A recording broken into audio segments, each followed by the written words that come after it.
How's it going, everyone? And welcome back to Genshin Impact. So, important announcement before we officially start this episode. I recently got me a job. I know, that's crazy to hear out of me. I mean, me, Brett, Mediocre72, actually got a job. I'm actually taking, one small step into doing this thing called, getting a life. I know, it's crazy. But all joking aside, yes, I did got me a job. I'm sure it's not the most craziest job out there. It's just more or less, cleaning dishes, cleaning the floor. It's mostly just cleaning duty, but it's at least something I can do. Physically. I'm sure it is a lot of physical labor, especially when it comes to like my back. Yeah, I do get a lot of back pain, but hey, that's because I'm not used to so many hours of physical labor. But yeah, I did recently got a job, and hopefully it won't affect me playing my video games, a la Genshin, and soon Wuthering Waves that's coming out tomorrow. So yeah, and of course I am getting paid from this. I am getting paid from this job. I think my next paycheck is I think my first paycheck is Friday. So yeah, looking forward to that. But yeah, regardless, yes, I did got a job, but that's not really the biggest importance in this episode because, well, this is a Genshin episode. Yeah, a Genshin Impact episode, not me explaining how my job works. But I got a job, so yeah. That's pretty nice. Anyway, so yeah, let's get into Genshin. So we are gonna do Sino's Act 2 quest, which is interesting. I mean, I know we got a Yoimiya Act 2 quest, but it's interesting that we're getting a second quest for Sino. I mean, it's just interesting to me. I mean, I'm not dissing it. I'm not dissing the idea of an Act 2 Sino quest, but it's just interesting. That's not exactly something I thought that would ever happen, but hey, whatever. But yeah, before we actually go into Sino's Act 2 quest, I am actually gonna buy me another Star Glitter weapon, specifically the Black Cliff Polearm. I mean, I was thinking of getting the Catalyst, but I think I'm gonna get the Polearm. And yeah, so yeah, we're gonna get the Polearm. So the reason why I'm getting the Polearm, the Black Cliff Polearm, is because I think I want to give this to Father, Oathkeeper. I mean, sure, she already has deathmatch, but this is another option. I mean, it does have a similar aesthetic, a black and red. So yeah, but yeah, let's get the polearm. And yeah, there we go. All right, cool. So let's see here. What could Yeah, Arlecchino. Yes, she is on deathmatch. So yeah, I just want to see what it looks like on her. I mean, I don't think it looks bad on her. Of course, this is like a bright red, with deathmatch, but this is like a dark red. Yeah, it's a little bit more brighter on the red, and obviously it's got, I guess you could say gold, but not really quite gold. It's kind of like it's kind of like a whitish gold, if that makes any sense. But yeah, this is like pure black and red, and with some white here and there. But yeah, it's more or less an option. I mean, it kind of depends on what I need more. Do I need more crit rate, or do I need more crit damage? I mean, we'll see. But yeah, I'll keep her on deathmatch for now and switch it out whenever I do need more crit damage. But yeah, anyway, so under quests, yes, we are finally gonna do Sino's Act 2 quest. So yeah, let's do this. Unlock, use our key. Yeah, get quests. Okay. So yeah, we're going back to Sumeru. It's actually been a while.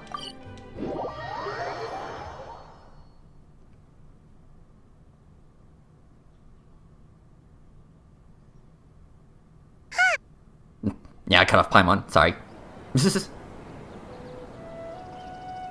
Whoa, the academia sure is busy during the day. I mean, when are they not? But where should we go looking for people that we know? Hello. Traveler, Paimon. Sino. It's been a while. Sino! It's been so long since we last saw you! As do you. You don't seem weary at all from your travels. If anything, you seem stronger. So, what brings you back here? Oh, nothing in particular. Paimon just saw a really big mushroom out on the road the other day and suddenly missed all our friends and smell. Funnily enough, we were reminiscing about you recently too. It was at a group dinner. I look forward to hearing about your travels. Something tells me we must have a lot to catch up on. Really? You were thinking of us too? What a coincidence! Indeed. Or as I call it, the biryani factor. Huh? Yeah, was that your another attempt of making a joke? You really want me to say the rest? Okay. It's always rice to meet stew again. Really? Oh, darn, he said it. Yep. You like that one, huh? You must if you remember it after all this time. Admit the truth. You have long been in awe of my razor-sharp wit. All right. Here's your 500 Mora.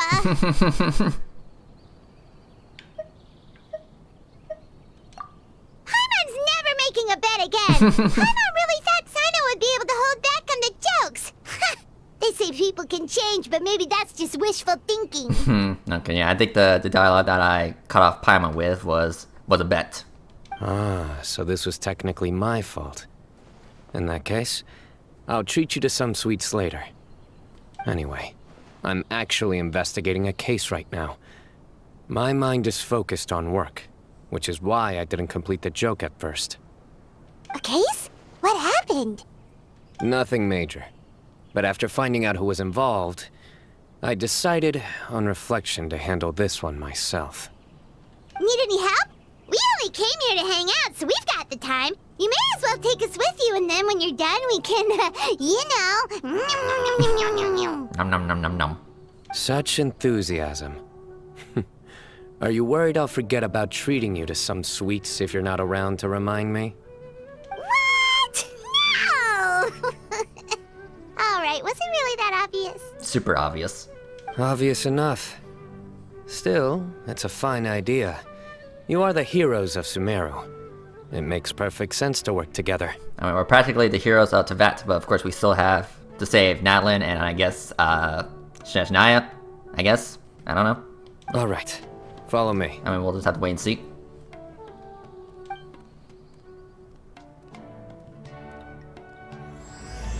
Okay, Oathkeeper.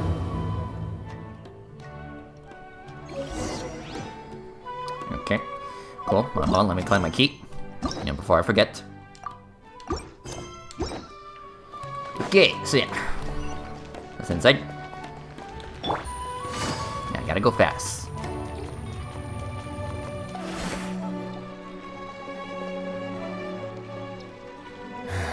Do you see him? The old man flailing around? Oh, is he the one you wanted to talk to about the case? Correct. His name is Cyrus, a former Spontamod sage. He taught both me and Lisa. Interesting. Huh? Sino's teacher is in trouble? It's ridiculous. I'm just an old man who enjoys a spot of gardening, shopping, and wine. What sort of person targets an old retiree? Professor, I've brought some friends. Ah, Sino. Now who do we have here? Hold on, let me think. A flying fairy dressed in white? A youth who does not seem to hail from this land? My goodness. You must be the legendary traveler in Paimon. I've heard all about what you've done for Sumeru. Wow, looks like we're really famous. I've told him about you before. You are my friends, after all. Good to meet you. That's right. Let me summarize the situation. A couple of days ago, Professor Cyrus suddenly received a threat letter. Ooh. A threat letter? Exactly. Who sends a threat letter to an old man like me, for goodness sake? This is the letter in question. Yeah, boy. Cyrus, I have uncovered your secret. If you wish to prevent it from going public, leave 10 million Mora at the back door of the cafe.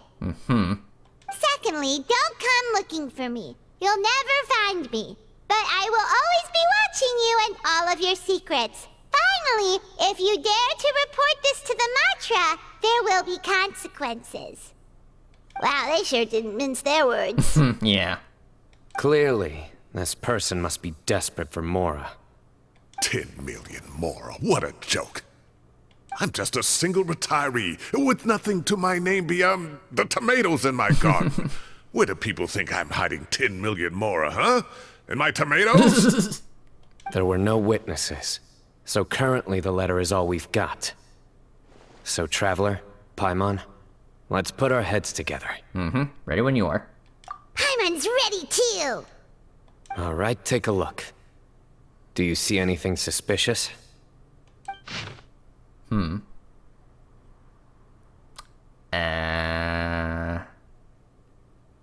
I mean, the paper's kind of dirty.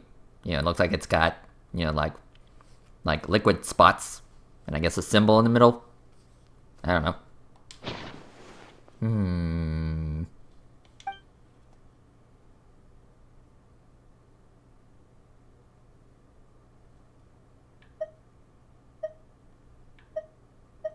I guess we could try the paper. Very good. The paper has a rather rough texture. It's not the typical kind you see in most books. Another thing is, some of these strokes look kind of blurry. Could there be an issue with the ink? Possibly. And I bet the paper has something to do with it. Most of the paper around here is much smoother than this, and the ink is absorbed quickly so it doesn't run.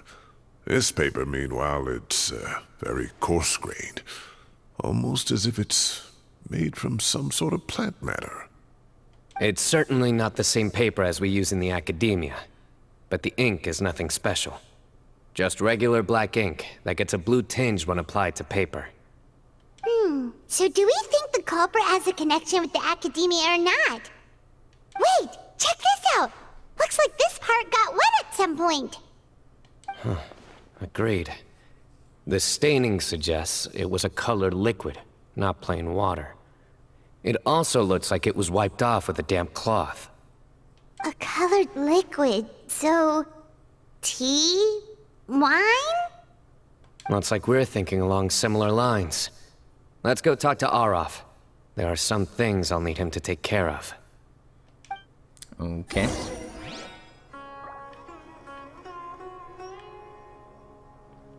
Okay. Now let's inside.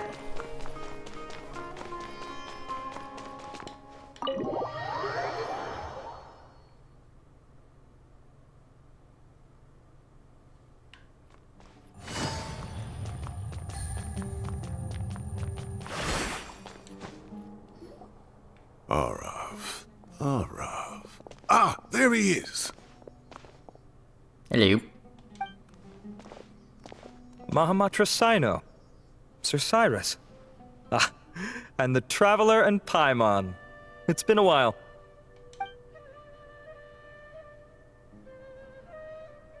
As such, I'm inclined to believe that the culprit in this case is a student at the academia. Somebody young and strapped for cash. Oh, one last thing. I'd start your investigation by taking a look at the cafes in the city. Oh, of course! You think the culprit spilled their coffee on the ladder, huh? They do look like coffee stains to me. Also, if I'm not mistaken, the letter is written on a type of scented paper that has aromatics added during the manufacturing process. The kind often provided as writing material for customers in cafes and taverns. Ah, of course.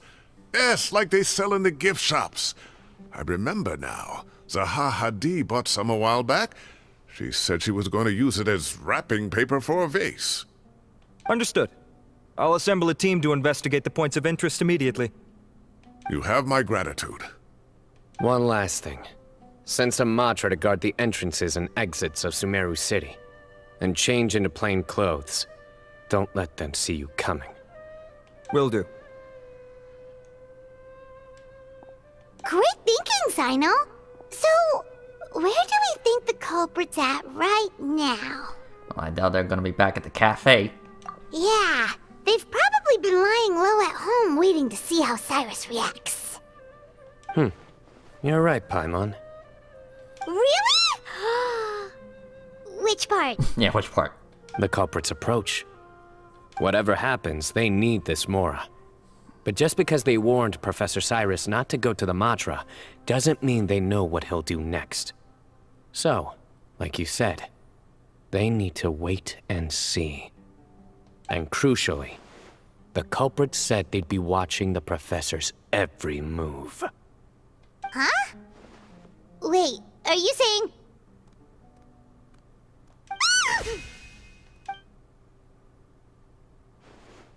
Hi.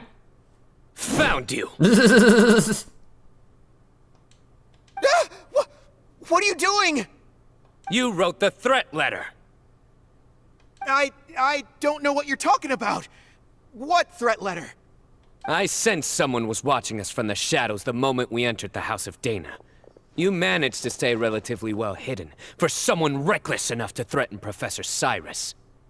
There are a lot of people here, but we were looking specifically for Arav. Whoever followed us the whole way was likely to be the culprit. I was just listening in, that's all. You know something big's going down when Mahamatra Sino shows up, right? So I got a little curious. What's the big deal? You smiled when Arav left. I saw it as clear as day. Is smiling a crime now? There are coffee stains on the letter. You mixed some coffee with water, gently smeared it onto the paper, then wiped it off with a wet cloth. All to create the impression that the letter was written at a cafe. Closing off the exits to the city doesn't affect you, because you already live here. And as long as the Matra were focused on the cafes, you would be free from scrutiny. The cafe was a red herring all along. You had to be somewhere where you could monitor the professor's movements. You can't pin this on me! I haven't done anything! Really? Then why are you shaking like a leaf? The innocent have no reason to fear the Matra. But you... your heart's racing, and your eyelids are twitching. You're a terrible liar. I would never... Don't try anything or you'll pay the price. Now come with me. Well, that was over quickly. Sino already caught the guy. Mm-hmm. You're telling me. One minute I go out for a quick smoke, the next minute I see Arav already on his way back to meet up with Sino. Looked like a young guy, too. Couldn't have been much more than 30. But after what he's done, I'm afraid he's ruined his whole future. Everyone, it's all over. Gosh, that was so fast. The culprit's name is Uraka, a 16-year-old student in the Rataoist Darshan. Huh? Huh. 16? Cyrus thought he looked 30-something. We checked his records. He's 16, a third-year student. But he looks so old. Yeah, seriously. Foolish child. He's too young for the criminal life. What the devil drove him down this path?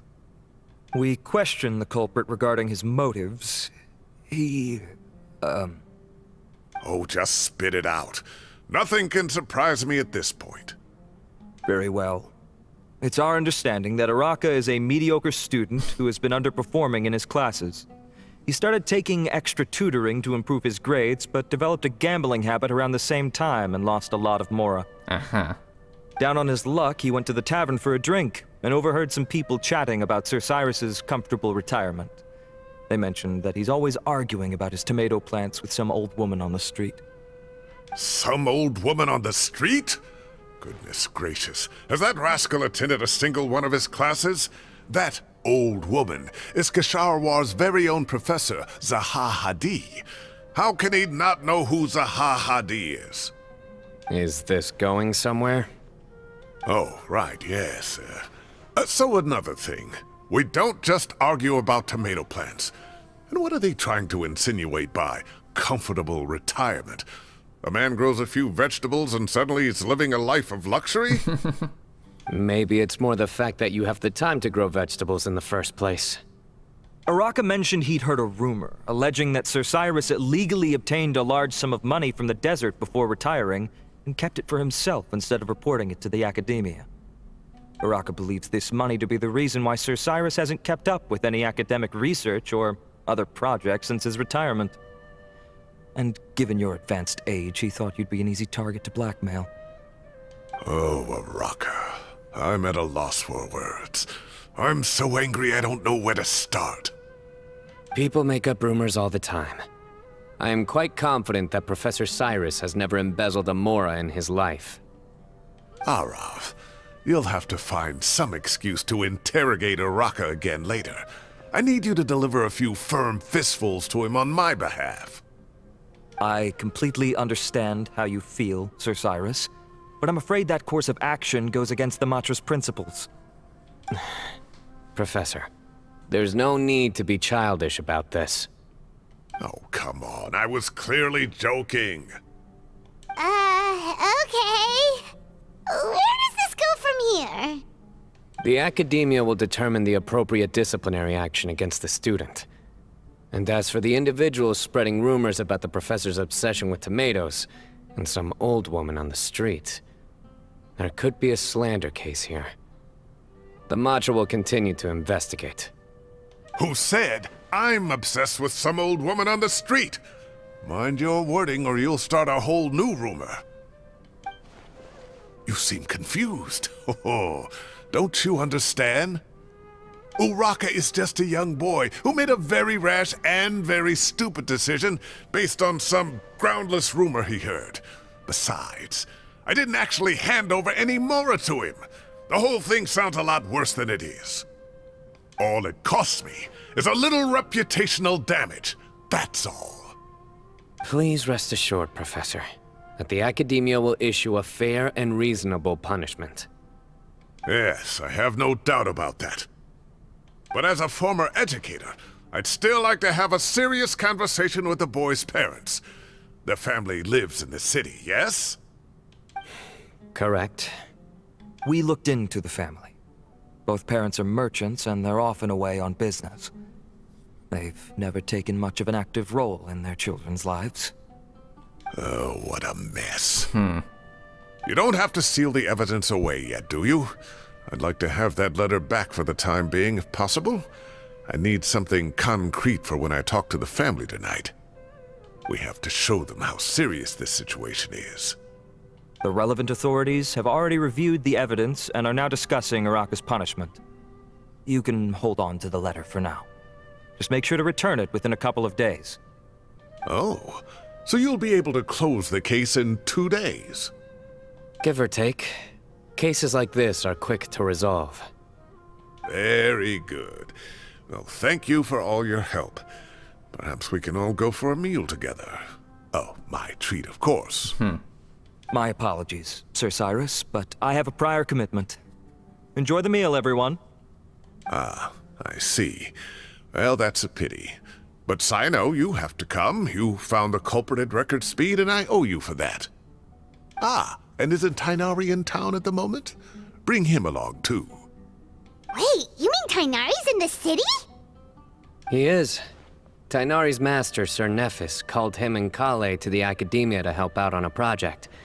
They should be at Nephis's office at this hour. Okay. Though I must say, I'm surprised you're extending an invitation to Tainari. Did you do something to offend Sir Nephis? Don't be outrageous. Nephis offends me all the time. It's never the other way around.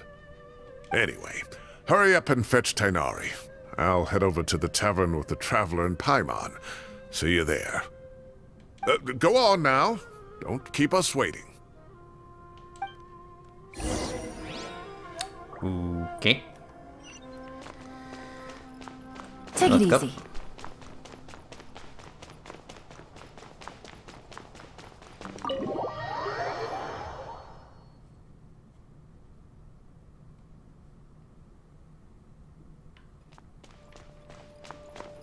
Okay.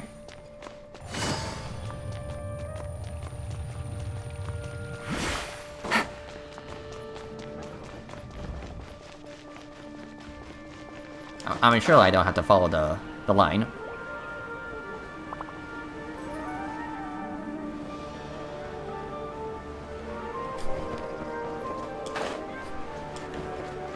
Hi there. Yeah, I do that for my job too.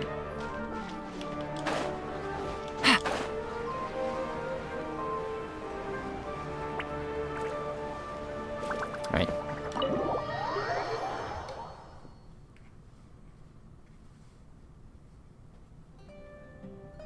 Hey. Not to brag, but we never had problems like this at Ratawa Hist back when I was still teaching. And if you don't want to take my word for it, you can ask them.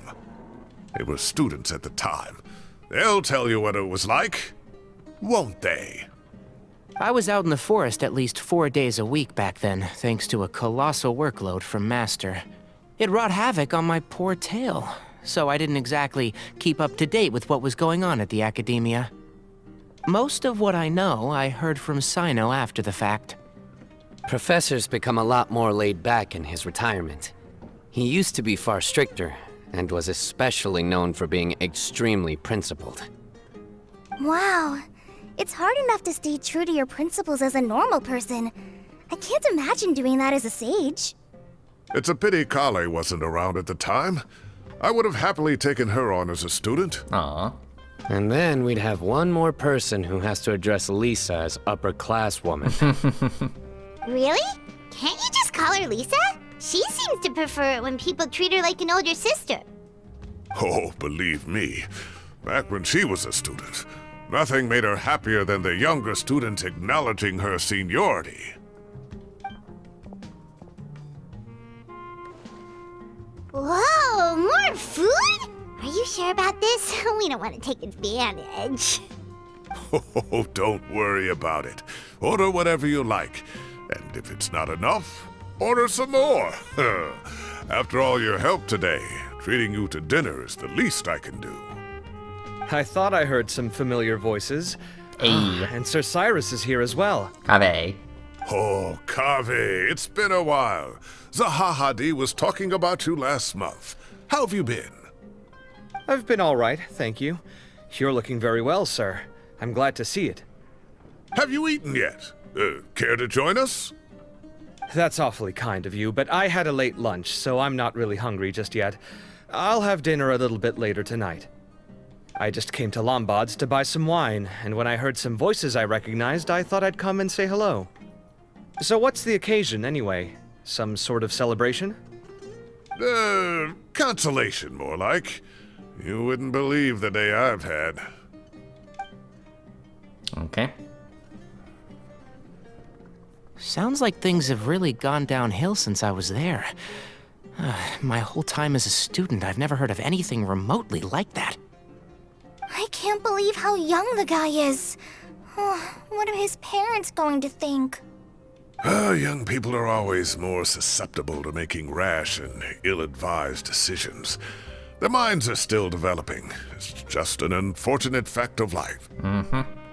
But still, this boy has some nerve. Just look at what he wrote. Oh, it makes my blood boil. Wow, yeah. Jeez.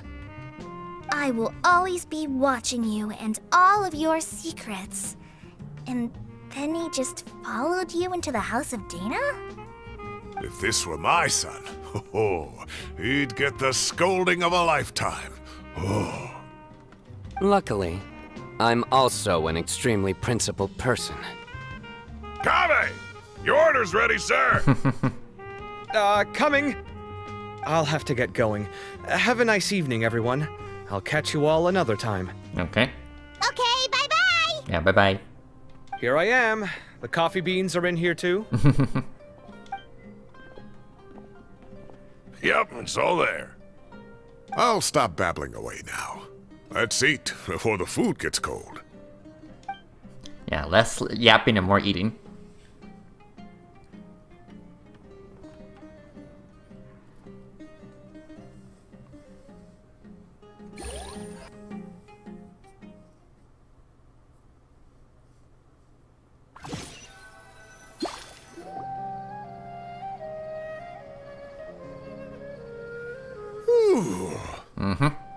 Oh, too tasty.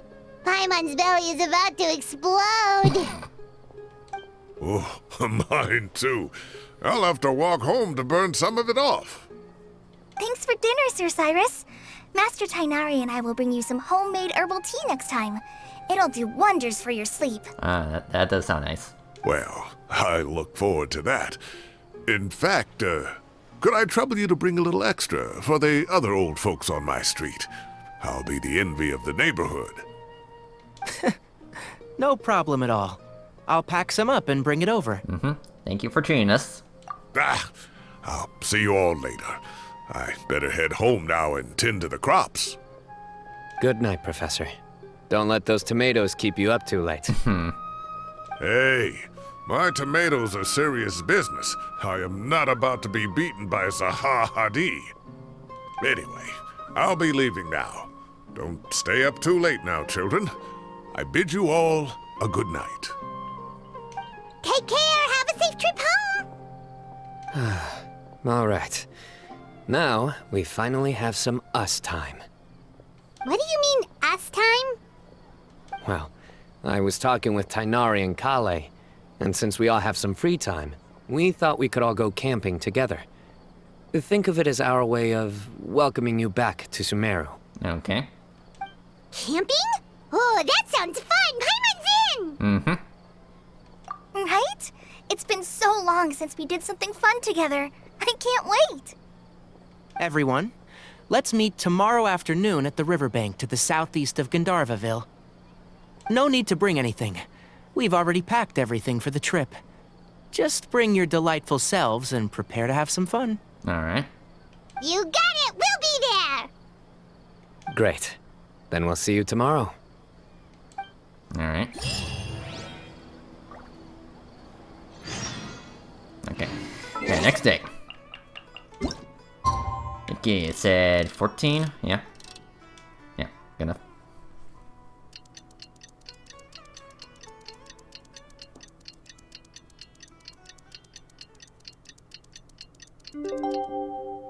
There. Time to set off. Let's head to the southeast of Gandharvaville and meet up with the others. Okay. So let's go. Yep.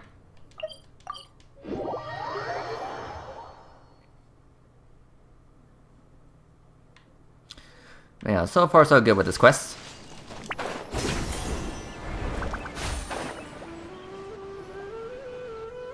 Alright. We're here! Wow, you guys are ahead of the game. You set up the tents already. I'd say we're right about on schedule, actually. We were aiming to have them set up before you arrived.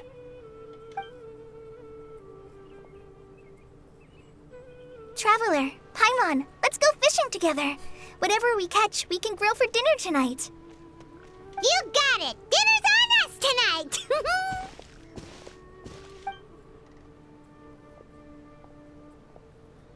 I hope I can contribute too. The other forest watchers gave me some fishing tips a little while ago. I'm really looking forward to giving them a try.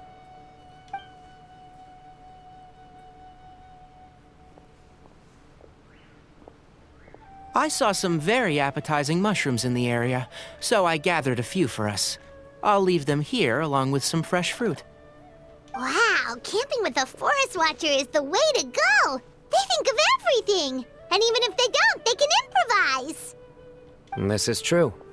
I don't think I've ever had a single rough day in this forest. So, how has everything been going for you? Well, there's been some high points and low points, but we've had some unforgettable experiences along the way. Mm-hmm. I see. Oh, in that case, you should try a valberry. I bought some from the market this morning. A valuable suggestion. Just don't bury your feelings using food. Sino, you really need to shut up with these jokes. All I wanted was to recommend something bittersweet.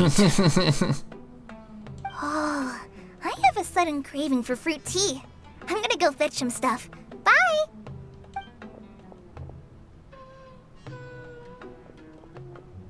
She sure made a run for it. Unbelievable. She made a run for it. So Kale chose the path of tactical retreat. Could it be she foresaw what shall soon come to pass? My dear friend, you know what I am about to say. Can you use some vacation time? Excellent. A kindred spirit. A great warrior can sense when a duel is nigh. But it looks like we'll get told off if we start playing now. Let's enjoy the nature for a while longer. Okay.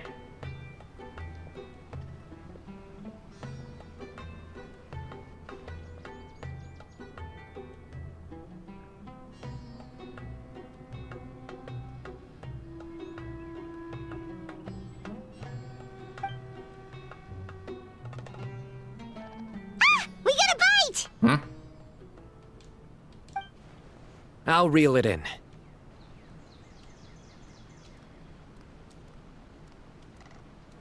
Firewood, spices, snacks, and drinks. Everything's ready. Once Kale gets back, we can light up the fire and start grilling. Yeah, this is an interesting quest.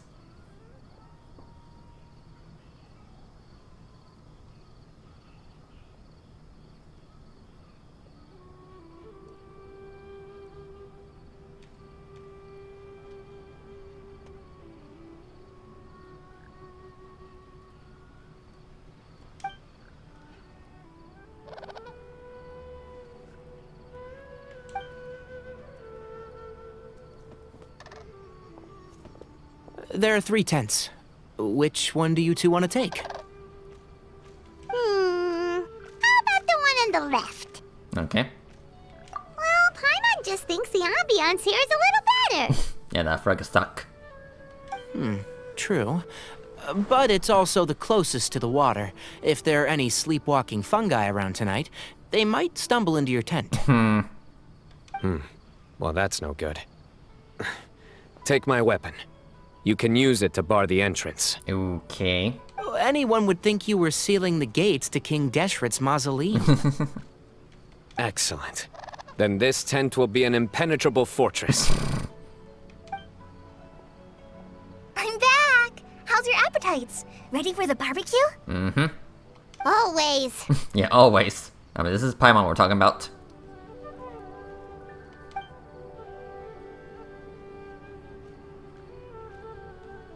Oh, it smells so good. Paimon's drooling. I think I saw a little bit of your tongue, Paimon. Someone sure is desperate to eat. I think it's time to add the seasoning. How do you like your skewers? Well done? Medium? Rare? Wait, what? Isn't that just for steaks? Hey, if it works for steak, maybe it works for other things too. Medium well for me. Okay, these are about ready now then. It'll be a few more minutes for anyone who wants theirs well done.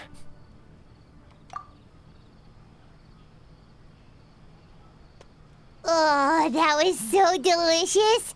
If Paimon's stomach had space, she'd eat 3 more skewers.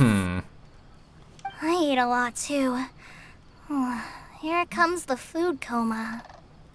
If you're tired, then go rest. You must be getting sleepy too, Paimon. Why don't you guys head to your tents? Sino and I will clean up. Tonight I show you mercy. Our sacred duel will take place another day. Of course. Good night. Good night. Paimon's struggling to keep her eyes open. Oh, don't forget this. The staff of the Scarlet Saints. Wait, you were actually being serious about that? It's a very powerful weapon. Try it. Okay. Paimon can't even lift that thing. Fair enough. You sure you don't want it? Yeah, Paimon's sure. We'll be fine. And even if we do get an uninvited guest in the night, Paimon will be here to take care of the traveler. Are you sure about that, Paimon? Of course. Yeah, the steel blade. That reminds me of a parting king of invocations. I'll tell you about it tomorrow. But right now, it's time to rest. Sleep well and sweet dreams.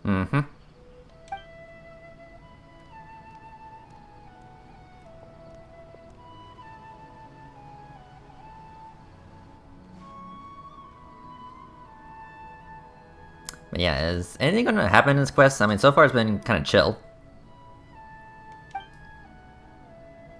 I just get the feeling that something interesting, something interesting will eventually go down. I think they should all be here. Traveler? Paimon? Are you in there? could you come outside for a sec? Mm-hmm. Yeah, El Haytham and Kave are here. Look at this. What the? What's this sword doing here? Is it supposed to keep out intruders? Something like that. Evidently. Huh? Who is it? Oh, what time do you call this? Paimon's gonna take out the sword. Yeah!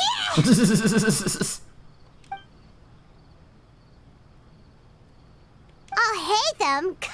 What are you doing here? It's the middle of the night! It's like, shut up. Give me a few more minutes. Sorry to wake you up at this hour of the night, but we've got a situation on our hands. No. Let's get dressed and talk about it outside. Okay, here we go.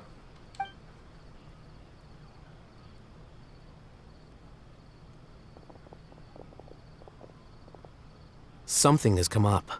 And since it pertains to Cyrus and Cyno, I deemed it essential to inform you all. All right. Whoa, back up. Let's start from the beginning. All right, here we go. Now things are getting a little interesting.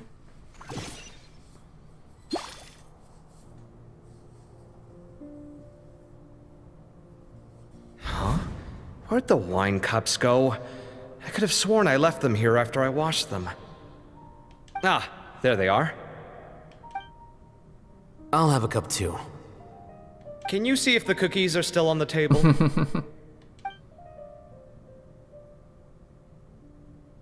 They are. And so are the fruits. Oh, this is so bland. I should have gotten a few bottles of what Cyno's group was drinking last night. Do tell. What were they drinking? Oh, right, I forgot to mention. So, I ran into Cyrus yesterday evening when I went to the tavern to pick up some things. He was hosting a dinner for Cyno, Tighnari, Kale, and the Traveler and Paimon. Anyway, they got a bottle of Lombard's new vintage for the table. At least, I think that's what it was. It looked pretty good. Sounds like they're all tangled up in this. You know what it's about, right? 16-year-old kid tried to extort Cyrus. He was asking for 10 million mora. I heard some people talking about it on the streets, yes. Didn't take them long to catch the culprit. The sages are probably dealing with the case by now. I wonder what Sir Nephis and the others will make of it. Oh, Cyrus showed me the extortion letter, too. It was crudely written, but the paper had this beautiful pattern on it that I've never seen before. Really caught my eye. Give me a sec, I'll sketch it out for you.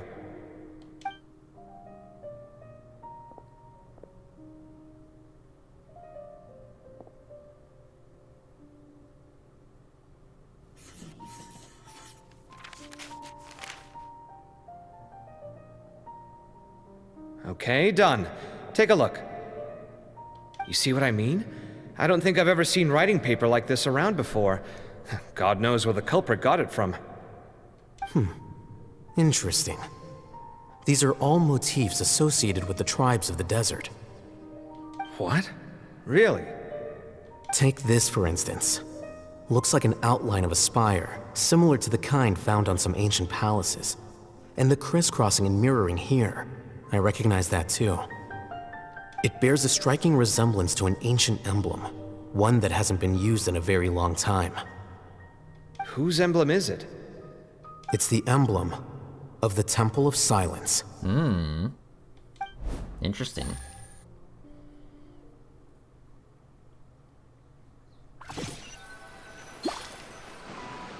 After discussing it with each other, we both agreed that something didn't feel right, so we went looking for you. This was a long way to come from the city. Alhaitham figured you were probably with Tighnari, so Gandharvaville was our first stop. But the Forest Watchers told us that you'd gone camping. Then, just as we were heading off to the campsite, we ran into Cyno. He said he was on a supply run. We exchanged a few words, and then he ran off. Hold on. So what's the deal with that emblem you were talking about? The Temple of Silence, you said? What is that? Should we be worried? Is everything okay? Give me a second. Let me get Kale.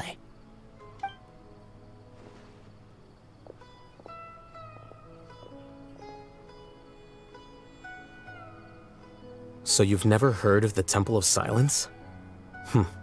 Well, to put it simply, it's an organization that has existed in Sumeru for over 1,000 years. These days, you can find a Temple of Silence office in the academia.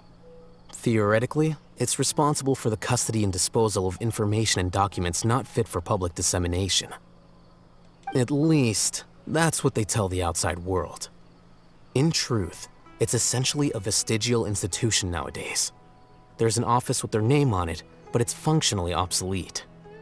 Historically speaking, the original Temple of Silence is said to have been established by Hermanubis, one of the 7 pillars of King Deshret and the greatest of all sages. Most of the organization's members hailed from the desert.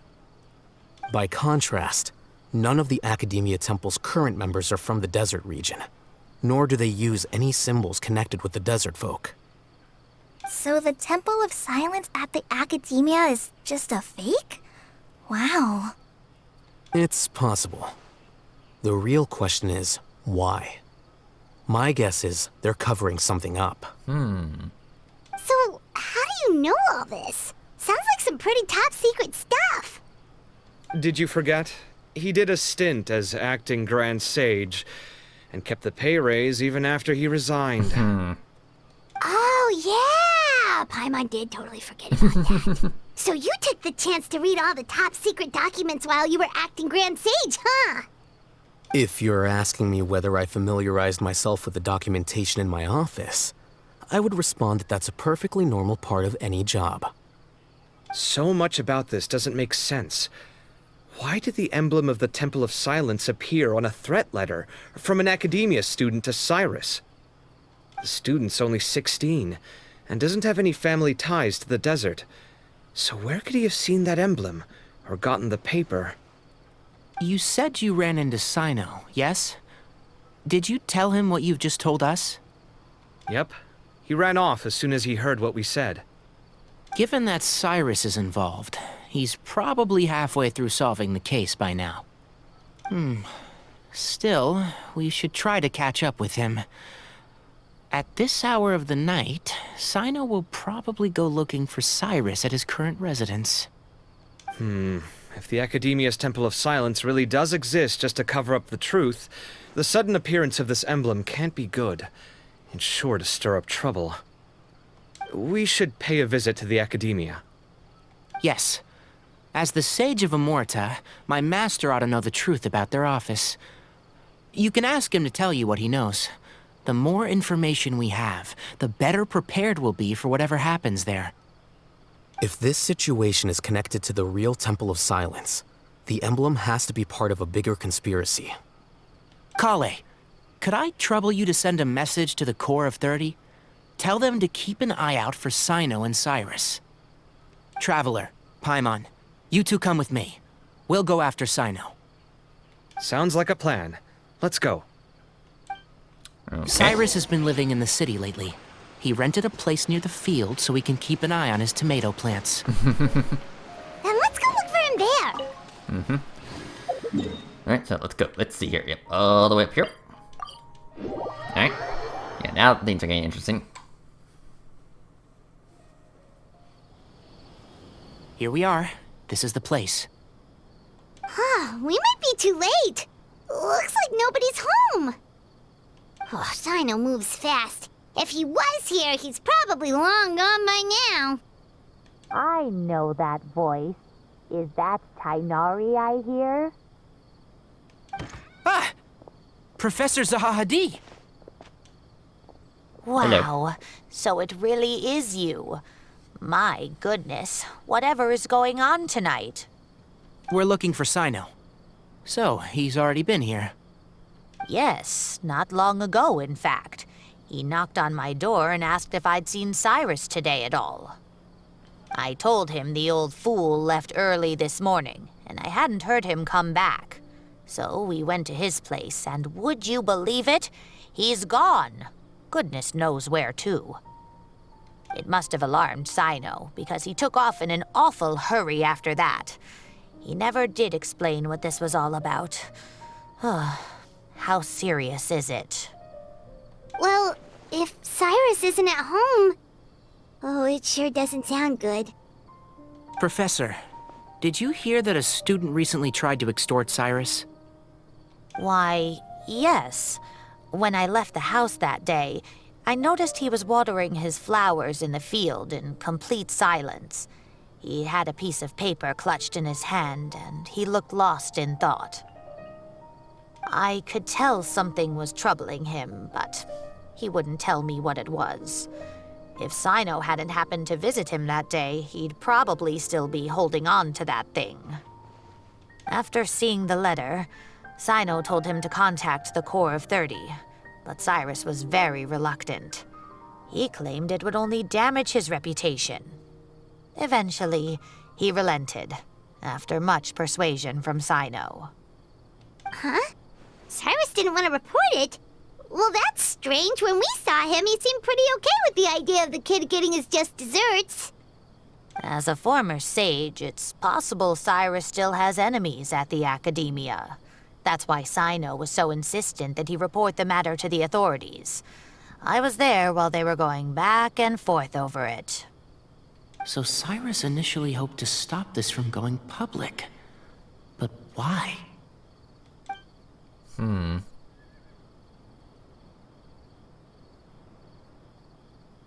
Oh, dear.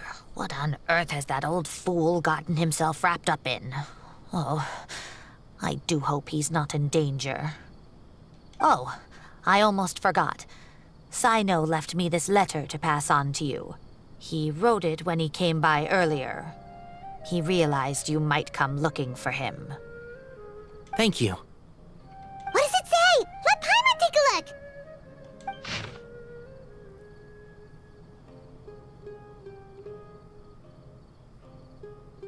Okay. My friends, this is a rather complicated state of affair. Unfortunately, I cannot disclose more than that. I ask you to understand and accept that I had to act alone at this stage. Don't come after me. Yep, that sounds like Sino. Thank you, Professor. Please do not worry. We will do all we can to protect both Sino and Cyrus.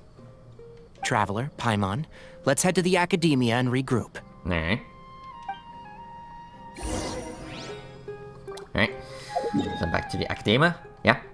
Yeah, I think I wanna go over here. I guess, you know, I gotta go through the door and pass through the fountain. Yeah? Yeah, all the way over there.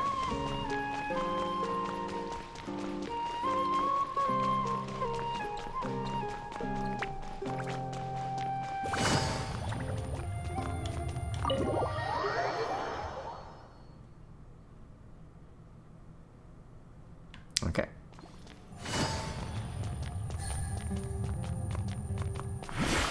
Aha. What's up, guys? You're here? I thought you were going after... Ah, I guess you lost their trail. We went to Cyrus's house. No one was there. Sino got there before us, but he was long gone by the time we arrived. He didn't say where he was going?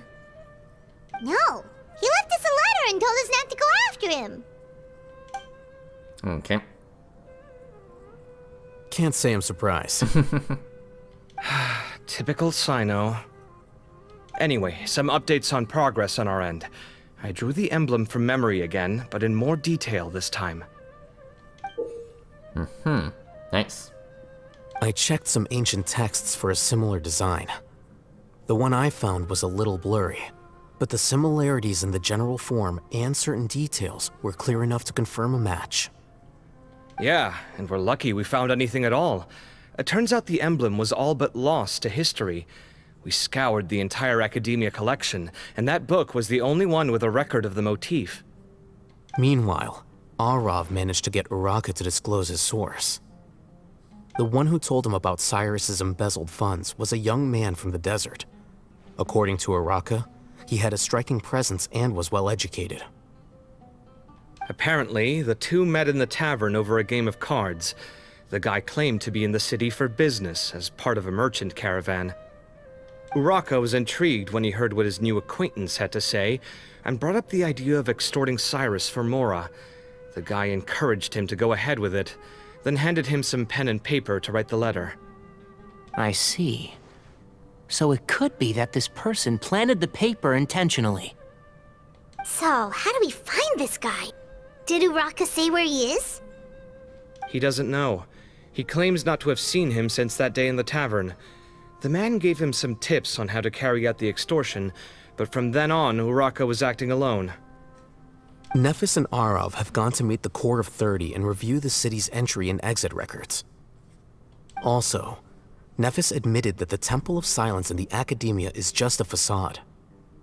The true Temple of Silence once came to the rainforest to establish a collaboration with the Academia, but as time went by, the sages gradually became corrupt and foolish. The Temple of Silence felt that they could no longer trust the Academia and ended the partnership. They retreated back to the desert about 400 years ago. Ever since its inception, the Temple of Silence has been the guardians of King Deshret's civilization and belief system. They traveled throughout Sumeru, sequestering and guarding any wisdom that posed a threat to the people's livelihoods. At its roots, it was a legitimate and reputable organization whose purpose was to guide people towards the right path. The Academia of the day knew that the split would damage their reputation if it became a matter of public knowledge. And so, they set up a dummy organization of their own to conceal the truth. Not only that, but they managed to keep up the charade for hundreds of years! So how did Cyrus become acquainted with the true Temple of Silence if they left centuries ago? I'll bet that's the question that bothered Sino. Probably why he went after him in such a rush. Whoever is behind this, getting Uraka to extort Cyrus was only the first step of the plan.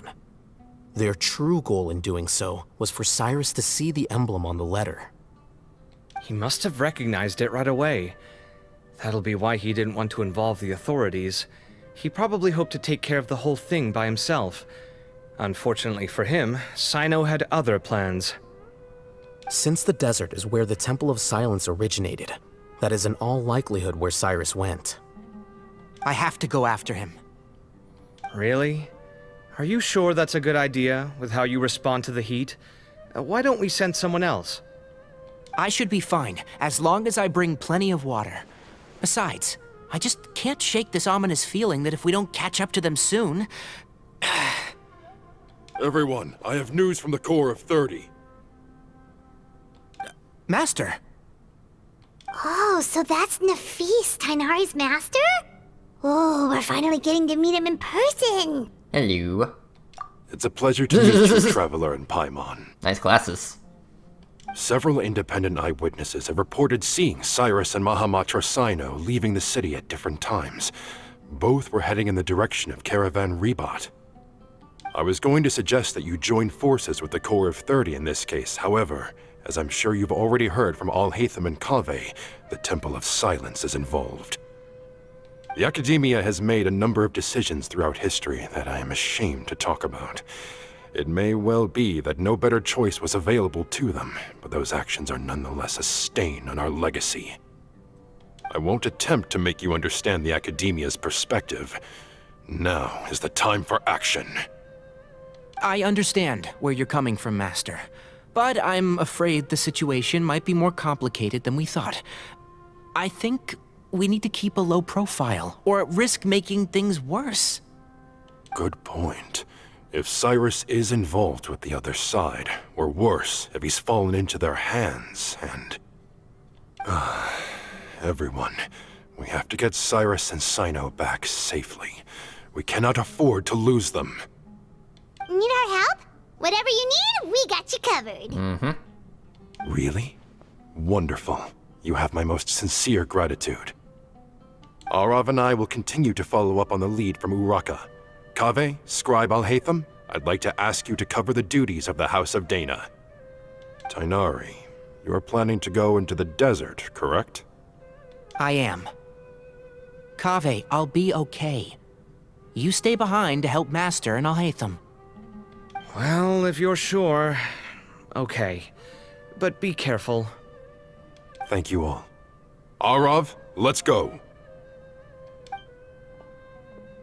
You'd better get moving. Don't forget to ask for help when you need it. Will do. Let's go, Tainari. Hopefully we can catch up with Sino before it's too late. Knowing him, he's probably covered a fair distance already. But we still have a shot. Let's take it. Alright, cool. Let's see here.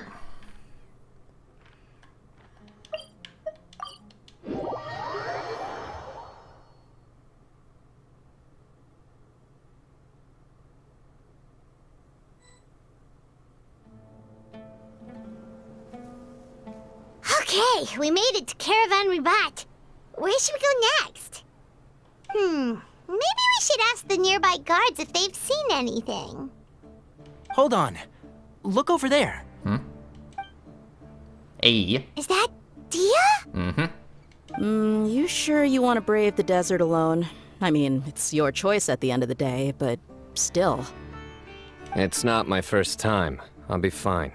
You know, it's fine. This is supposed to be Sino's quest, but it feels like a sub-Archon quest. You know, like a traditional quest where, I mean, it's just that we're seeing a lot of Sumeru characters. It's just, it's less emphasis on Sino and just more emphasis on everyone else.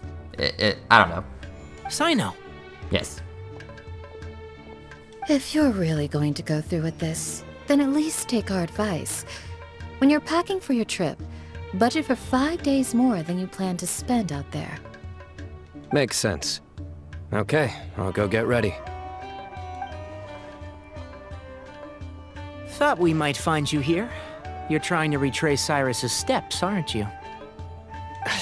Didn't I tell you not to come after me? I thought I had a good lead on you. Well, sorry, but we never agreed to that. Why would you go off on your own like this? Nothing personal. It's just a complex situation. And I'd rather not involve anyone else if I can help it. Takes a special kind of person to get Sino chasing them all the way out to Caravan Ribat. But why so coy today, huh? You only gave us his age and description. Why can't you reveal his name? Is he Sumeru's most wanted or something? Oh, also, hey guys, it's been a while. Dia and Candace! So nice to see you. Actually, seeing all of our friends is the whole reason we're here. You're looking well. Glad to see it. Thanks. Candace and I came to Caravan Ribat on business. We ran into Sino as he was asking about some elderly gentleman's whereabouts. Some people say they saw him.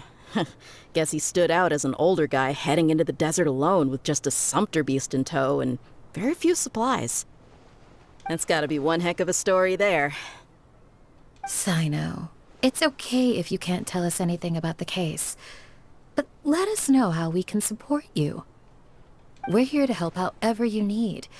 The more people we have working on this, the quicker we'll be able to find the person you seek. No, it's not that simple. If I'm right, he'll be doing everything he can to avoid us. We spoke with Zaha Hadid. From what she said, it's pretty clear that he wants to try and solve this on his own. It won't be easy trying to find him in the desert when he's deliberately trying to cover his tracks. Sounds like this is far more complex than we imagined. Still, if he started from Caravan Ribat, the chances are that his route took him past Aru village. You may as well ask if anyone there has seen him. My thanks to you both. Once this is resolved, I will find a way to repay you. Come on. No need to get all serious. Just buy a round of drinks next time we're all in the city or something. That's a deal. All right, so, you all set? Yes, we'll handle it from here. Thank you again for your help. I don't take it for granted. All right, then we'll leave you to it. Just remember, if you change your mind and need some reinforcements, we'll be here. And don't think you'd be imposing. You can depend on us. Don't worry, we'll keep him out of trouble. Okay. Hello, ladies. Sino should count himself lucky that the Traveler and Tainari got here when they did. What was he thinking, trying to play the lone hero? The desert tests the character of all who enter it, and only those with wisdom and courage shall prevail. But take heart. With his companions by his side, no harm will come to Sino. Okay. I mean, like, Sino is pretty much at the center of the story, but everyone else is pretty much surrounding him. Yeah, that's pretty much my point. Like, there's a lot of focus with Sino, but it's the surrounding cast that, yeah. Like imagine a big wheel and Sino is the middle and everyone else is around it. Anyway, moving on. So yeah, to Aru Village.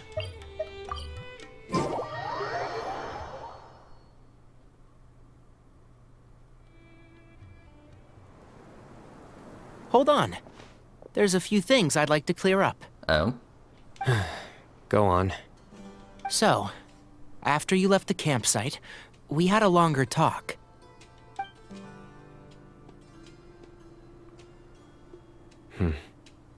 Clearly, we've only scratched the surface of the Temple of Silence question. It doesn't surprise me at all that the one in the Academia is a fake. Do you have any connection with the Temple of Silence? I do. I trust you're all aware of the spirit that gives me my power. Hermanubis, the original founder of the Temple of Silence. Due to my unique constitution, I was put through a number of trials in the desert when I was younger. Later, I met the professor, and he brought me to Sumeru City. But my memory of that time is hazy. I can't recall much. It's a good thing that Kaveh noticed the emblem on the letter. Without that, I don't know if we would have connected the dots and realized there was more to this case than mere extortion. I did not recognize that symbol at all. Whether that's because I've never seen it, or because my memory fails me, it's hard to say. Yeah, you're right. Thank goodness for Kaveh, and for Alhaitham's diligence during his time as acting Grand Sage. But Cyrus must have recognized it right away, right? Otherwise, he wouldn't have had any qualms about you reporting it. Oh, maybe his connection to the Temple of Silence goes even deeper than yours. I suspect so too. Professor has never once mentioned the Temple of Silence in conversation. And whenever the conversation turns to Hermanubis and the concept of spirit indwelling, he avoids going into any depth. Well, speaking of avoiding things, you do realize, don't you, now that we've caught up with you, you're stuck with us for the rest of the way. I am aware. And I have accepted it. Or rather, I don't see how I could manage to ditch you en route, so I might as well accept that you're coming with me. That's right. Fact is, we're coming with you whether you like it or not, so the best option now is to try to look out for each other. Ha! Yeah, you can't get rid of us that easily. Fair enough. Then at least let me buy you a drink once we're back in the city. Works for me. All right, off we go. Let's start by seeing what the guards here can tell us.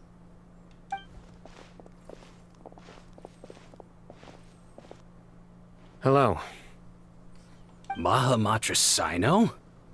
I'm looking for someone, so I'd like to confirm any recent foot traffic in and out of Aru Village. A man matching that description passed by Aru Village not too long ago. He stopped by to load up on food and water and feed his sumpter beast, then he was on his way. Where was he going? Let me think. He took a seat by the entrance of the village for a while, and had a brief chat with the person who came to deliver the water. He said he was headed somewhere near an oasis, but he didn't mention which one. Do you have a map? I can mark out the direction he was heading and the best routes to any nearby oases. I have one. Mark away. Great.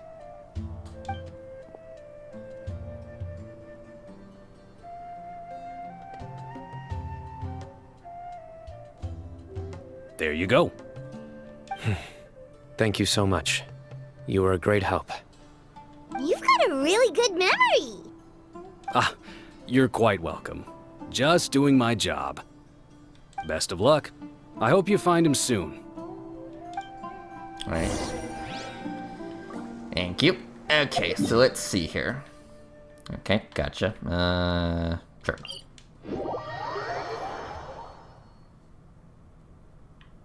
Okay. Let's go. Yeah.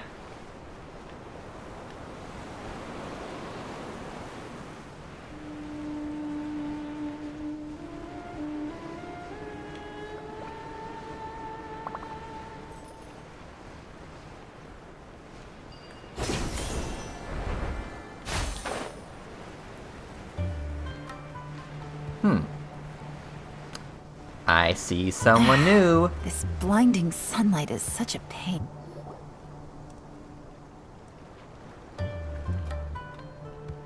Hold on. I see some people over there. Mm-hmm. Do you think it's safe to ask them what they know? Should be. I'll go. No. I'll do it. Okay. Huh? Why can't Sino go talk to them? What difference does it make? Given my background, appearance, and the way I dress, I might not be the most welcome visitor here. Just in case, it's probably better to let a more neutral party handle things.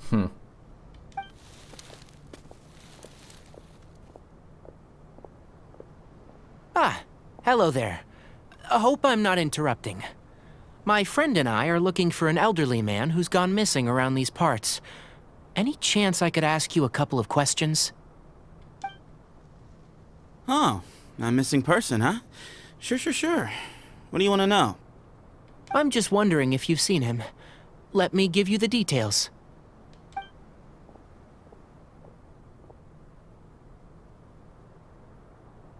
So, a silver-haired guy in a long robe, culture type with thoughtful eyes, and he's traveling alone. He'd stand out like a sore thumb around here.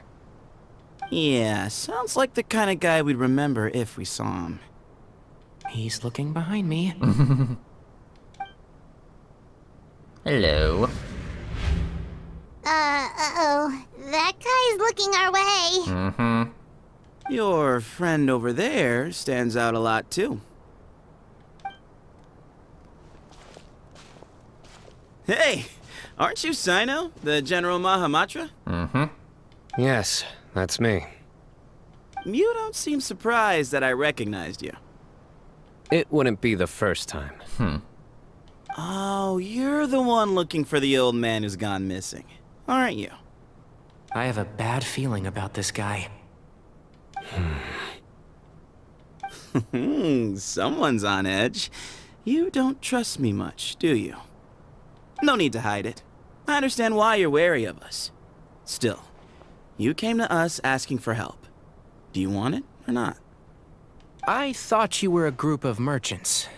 Seems I was mistaken. Your henchmen don't look like much, but something tells me they put up a better fight than most mercenaries. Hey! Hear that, guys? You're my henchmen now. Suits me, as long as I get paid for it. Just cut to the chase already. I'm running out of patience. All right. Come with me. All of you. Okay. Don't you want to find your friend? A silver-haired, long robe, culture type with thoughtful eyes? Sounds like there's a whole other side to Cyrus I didn't know about. So you know where he is? Just follow me. I'll take you to him. I like your eyes. Alright. But yeah, new guy. New playable character. He's mostly going to be in the next version.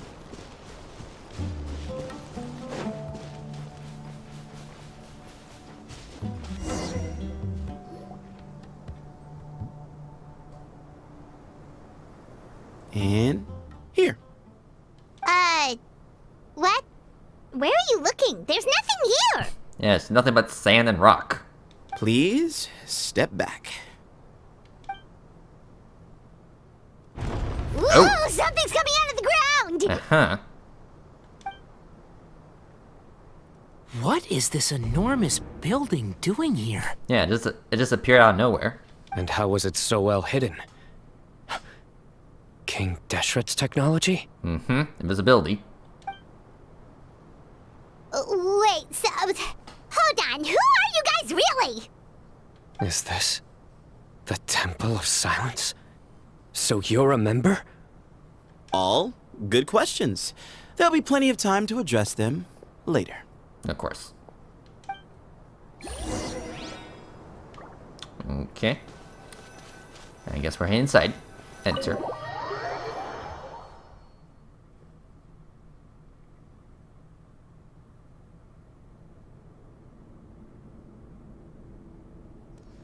Ooh. This is not what Paimon was expecting to find in the desert, especially not hidden right next to an oasis. Mm-hmm.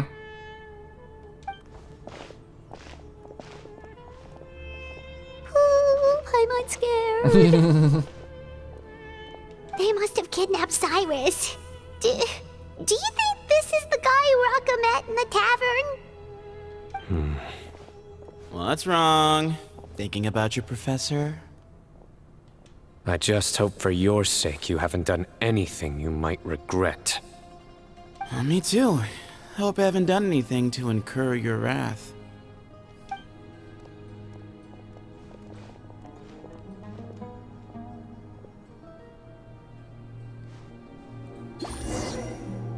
Alright, cool.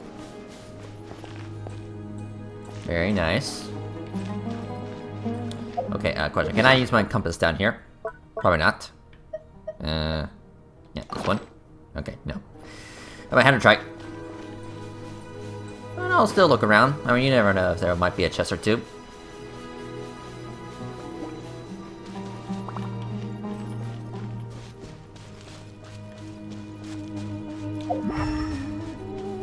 Yeah, I do occasionally forgot about elemental sight. And just seeing if there's anything I can detect. You know, a la chests. When they're more or less like a big white box, basically. But yeah, nothing so far. Okay.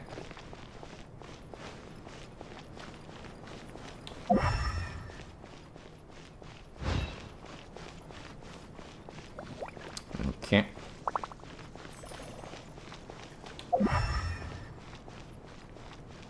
Okay.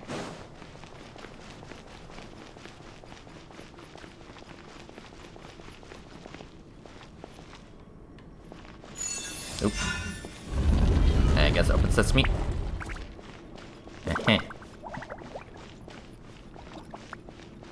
Impressive. Are these books? Yeah. Okay. Yeah, it's one big bookshelf. Okay. Oop. Alright, you can wait here for now. I'll inform our leader that you've arrived at the Temple of Silence. Sit tight until he comes to greet you. You never did mention your name. So he's just gonna leave us here unattended? Maybe we're not being kidnapped after all. They can't have been at the oasis by chance. They were waiting for us. Whoever the leader is here, they were obviously counting on us showing up. So this is the Temple of Silence. After leaving the rainforest, they hid themselves here? Alright, well, that's quick. Hey, look! That guy's coming back. Don't worry. Someone will come and call for you soon. What's your name? Sorry, guess I was so delighted to see you, I forgot to introduce myself. My name is Sethos. I'll be here if you need me, but I'm not planning on answering all of your questions. Other than that, you can occupy yourselves however you see fit. Alright, Sethos. So we're free to explore by ourselves. Yep. I mean, I'm not worried about you running off. Cyrus is here. And unless I've misunderstood, you're all quite anxious to see him again. He's right. Well, if we've got some time, we might as well take a look around.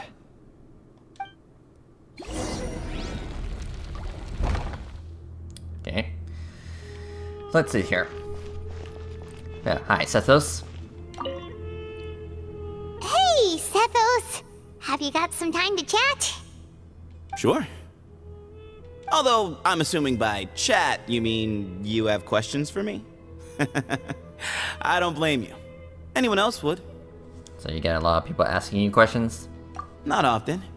The Temple of Silence is a place of quiet and solitude. We don't get too many visitors. Well, it is called a Temple of Silence, so yeah, I assume it would be pretty quiet.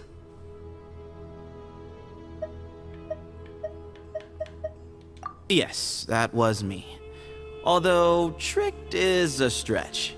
He was asking everyone in the tavern about ways to make some easy money.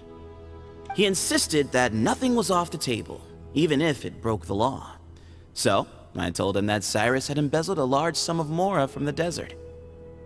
So you framed Cyrus for a crime that he did not commit? No. That's not entirely true. Let me jog your memory. The letter just said that he had uncovered Cyrus's secret. It didn't say what secret that was. Of course, Uraka was a great accomplice, really. Very cooperative with a little bit of wine in him. Did exactly what he was told. And not much of an original thinker, though. It doesn't surprise me that he struggles academically.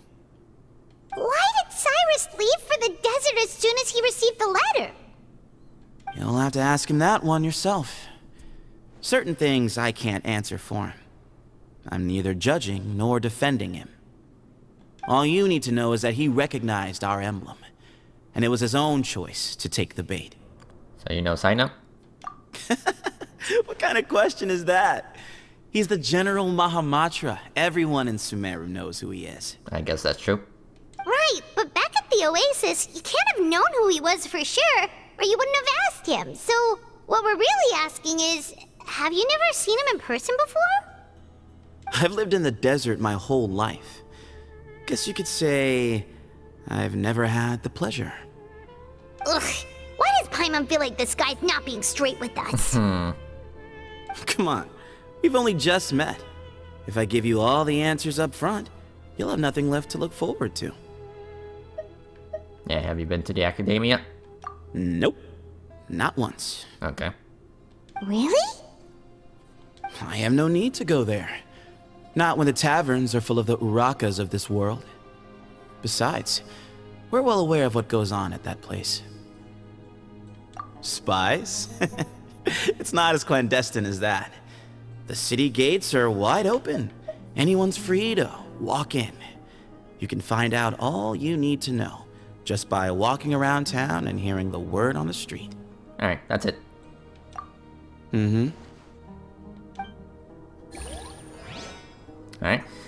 Well, it was nice to... Yeah, it was nice to talk to you, Sethos. Yeah, this was a good chat. So, see you in 4.7. You know, when you're on a banner or two. But yeah, bye guys. I never imagined that the true Temple of Silence would be hidden somewhere like this. We've passed through these parts before, but never noticed anything. That's King Deshret's technology for you, I guess. It borders on the miraculous. Amazing to think that it's been preserved intact all this time. Mm-hmm. We should be wary of our hosts. Still, at this point, we can be confident that the professor is safe and sound, so that's something.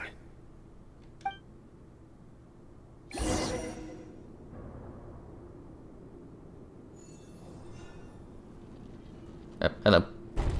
Ah, here he is.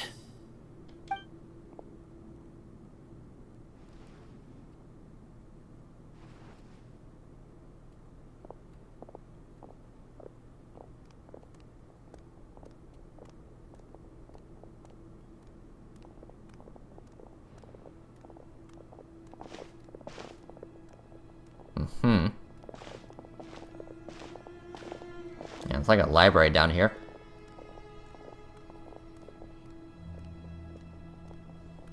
Grandfather, the person you wish to see is here. Ooh. Well done, Sethos. Greetings, one and all. I am Ba Moon, the current leader of the Temple of Silence. I know why you are here, and I thank you for your patience. Bring him out.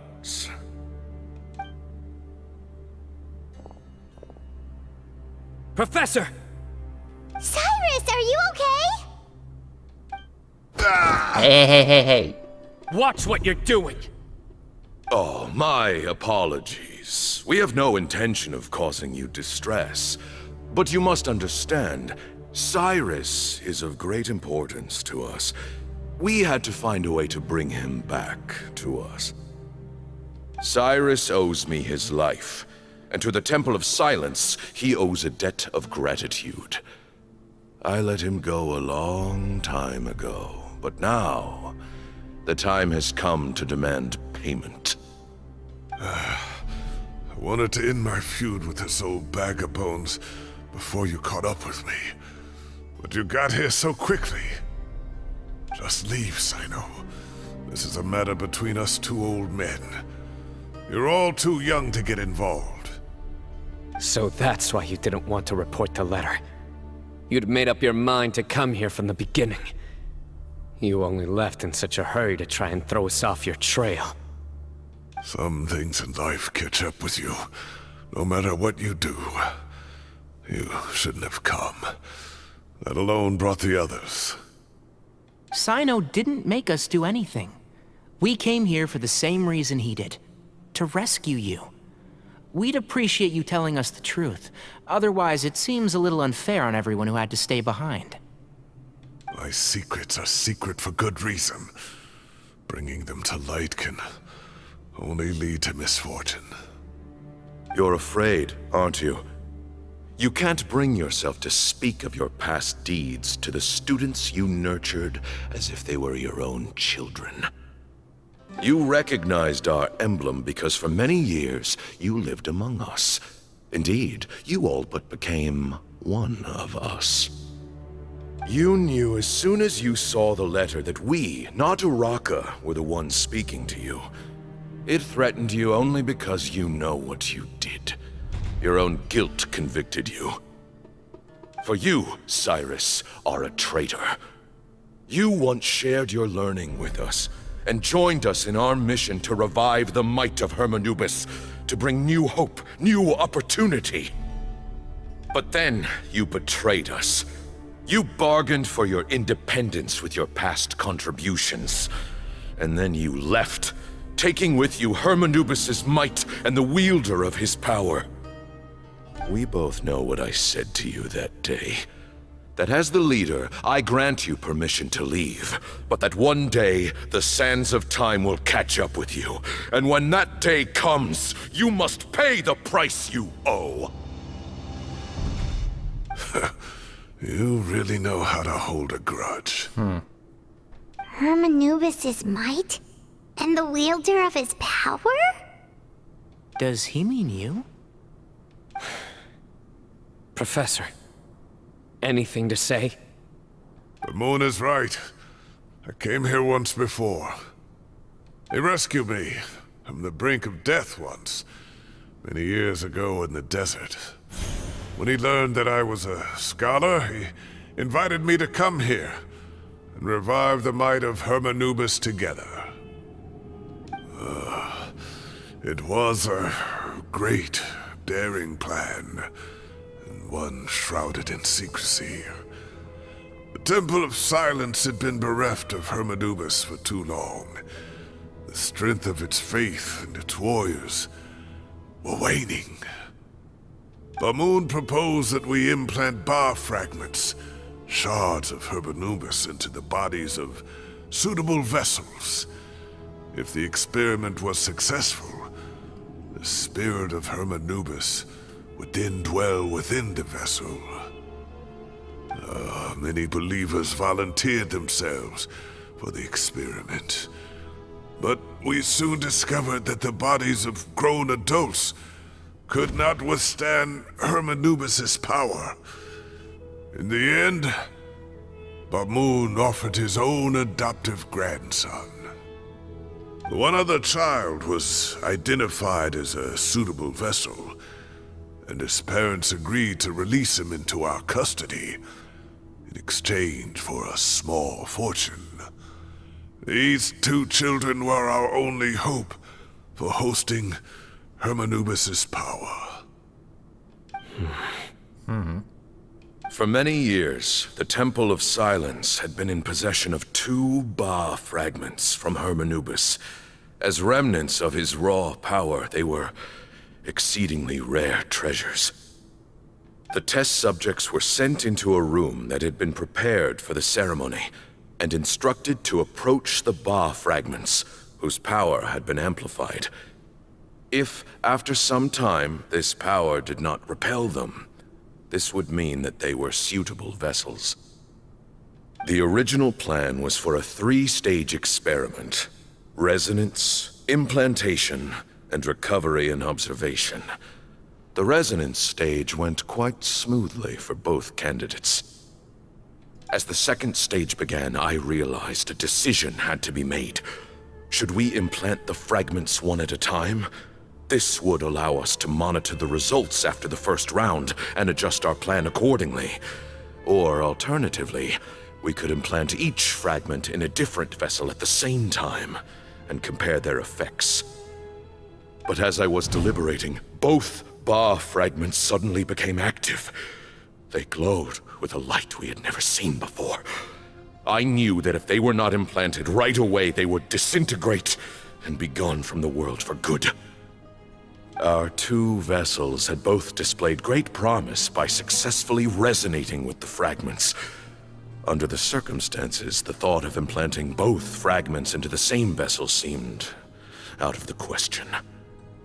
To preserve our faith and our power, we implanted each of them with a single fragment. Ultimately, I ended the experiment and left, taking one of the children with me. In recognition of your past contributions, I chose not to send someone to hunt down and kill you both. Your lives were spared, but I have paid a great price for your betrayal ever since. I have always wanted to see you, Sino. Losing you and your Ba fragment dealt us a devastating blow. We've been in decline ever since you left. I see. So that's how I gained my power. Look, in essence, I borrowed your Ba fragment for a decade or so. And now you are seeking justice. If you want to take my life, then so be it. I'm an old man now anyway. But you cannot lift a finger against Sino. He is the General Mahamatra. Your actions would be seen as a declaration of war against the Academia. I'm sure you don't remember anymore, dear Sino, but you've met us all before. You were so young then, when we all gathered around and celebrated the revival of our Lord. You and he, Sethos, you were our final hope. You'd like me to return my power? As a follower of Hermanubis, I have allowed this power to remain in the rainforest for far too long. Now, it is time to reclaim it. That power is not yours to reclaim. Sino was chosen by the gods. You cannot take what they have bestowed. You are wrong. Sino was chosen, but he was not the only one. My child, Sethos, has the same gift as he. So those are your terms for freeing the professor? Despise me all you want. My sins are my own. The Temple of Silence is an innocent party. It is because of my foolishness all those years ago that the Temple's glory has waned. And now I must take responsibility for the decision I made back then. So what you're saying is, the power of one Ba fragment is not enough? You're asking me to return the one in my possession, so it can be implanted in him instead? Divine power causes great suffering to those who wield it. How do you know that Sethos would be able to withstand it? He is no longer a small child. But regardless, this burden is ours to bear, and your objections mean little given that you turned your back on us long ago. Both my heart and mind are telling me that what you are proposing is a terrible idea. However... Don't listen to him, Sino. That power is no more yours to give than it is his to take. You have to understand. I know. But if this is a question of your freedom versus a fragment of power, then... there is nothing to debate. Sorry to interrupt, but in my view, there are a number of contentions here that still need addressing. Say that Sino refuses to return his power, and you also refuse to release Cyrus. Then, we are at an impasse. I find it hard to believe that you went to all this effort without planning for that possibility. You're trying to gauge where we stand while keeping your remaining cards close to your chest. Well, my stance is, put the rest of your cards on the table. Then we can have a discussion. Wait, those ears. So, we have a descendant of the Valukashuna in our midst. Splendid! Fate smiles upon us after all. Everything we have longed for, Hermanubis will provide. Perhaps this very day we'll...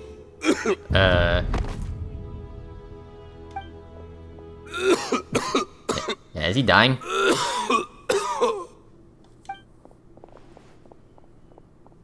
Why is he coughing so much? He looks like he's in really bad shape.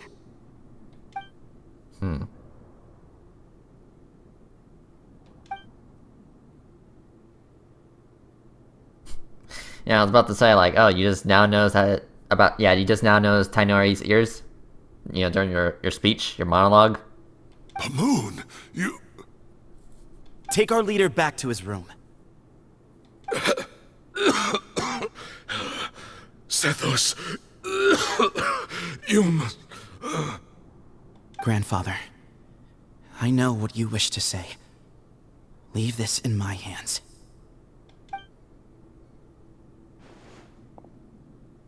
I don't like to drag out conversations, so I'll just cut to the chase. Okay. Had Cyrus not stopped the experiment all those years ago, the plan would most likely have been a success. The wisdom of Hermanubis would have been ours. Still, it's no use talking about what-ifs. We cannot change the past. I'm not like my grandfather. The Temple of Silence has a grand legacy and a sacred duty to fulfill. So it's somewhat inevitable for the leader to have an inflated sense of self. But I see things a little differently. I don't believe the temple has the same stature that it once did.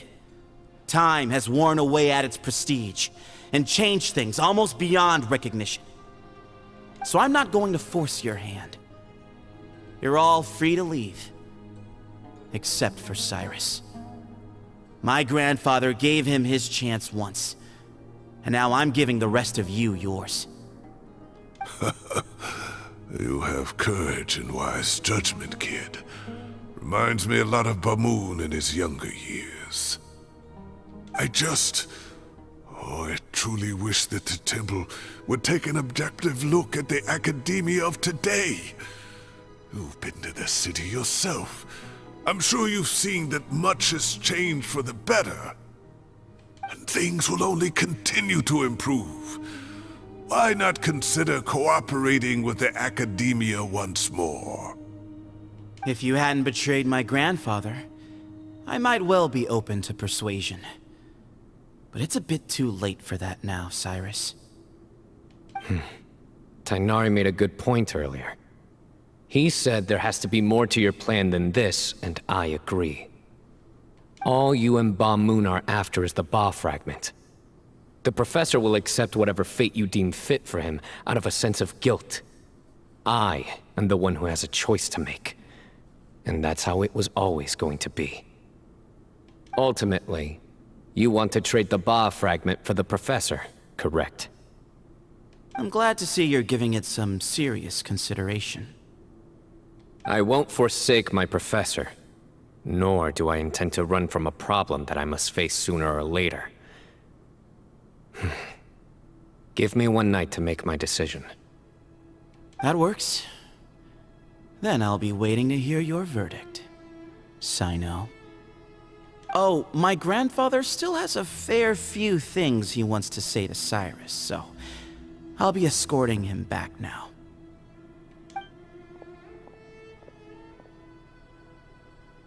Are you sure about negotiating with him? I need to think this through. Everyone, let's meet again later tonight. Until then, take some time for yourself. Alright, well, don't put too much pressure on yourself, Sino. If you need any help working things out, just come and find us. Okay. Okay. Let's see here. Yeah, it said like 20, right? Yeah, okay. Alright. So let's see here.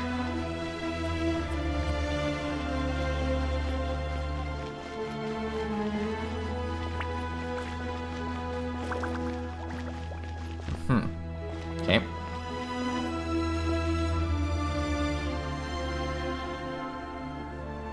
I've taken some time to reflect on this. If I had to guess, Professor Cyrus came to the desert knowing that he would almost certainly never return. He's a stubborn man who tends to double down when he feels strongly about something. We won't get anywhere trying to convince him to escape.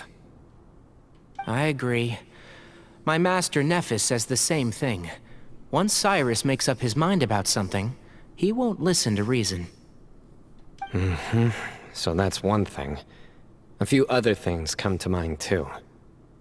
You've heard all you need to hear about the Temple of Silence, so on that, I don't have anything to add. My own memories of this place are hazy though. Probably something to do with the overpowering presence of the Ba fragments. That might explain why I suffered from constant headaches and fevers as a child. I do remember having some fleeting moments of profound emotion when vague images would appear in my mind. But I don't recall much, only bits and pieces. I was still young then, and all I could understand was that there was a strong will inside my mind. Thinking back on it now, I suppose it was Hermanubis' way of trying to encourage me, even if we couldn't communicate. The power that came to inhabit my spirit was probably one of the cornerstones of their whole faith. So if the will and might of Hermanubis is a real, intangible thing, and they are its rightful worshippers, then...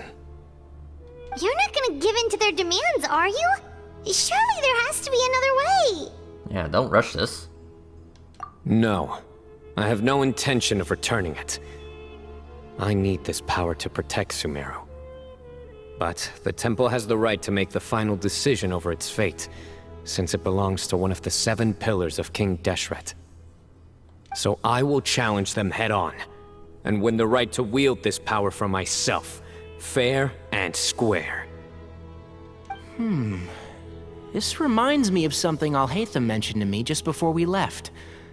He said that the Temple of Silence was originally founded by the ruling elite of the day. Traditionally, such organizations are bound by a strict and ancient code of nobility.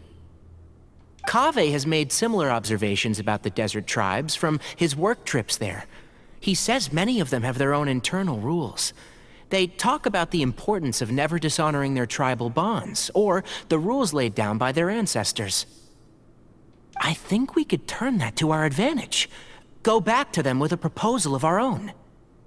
Wow, and just like that, we've turned the tables on them! Looks like we have the same idea. Turn it back on them now while we still can, in terms that they cannot refuse. That's how we win this. Sounds good to me. Great. And I know just how to start the conversation. Let's go find Sethos. We'll tell him that I know a thing or two about medicine and would like to take a look at his grandfather's condition. Okay.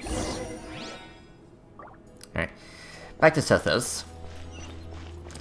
But yeah, at any point if you do hear like yawning in the background, yeah, that is me. Like I'm not bored. I'm just tired.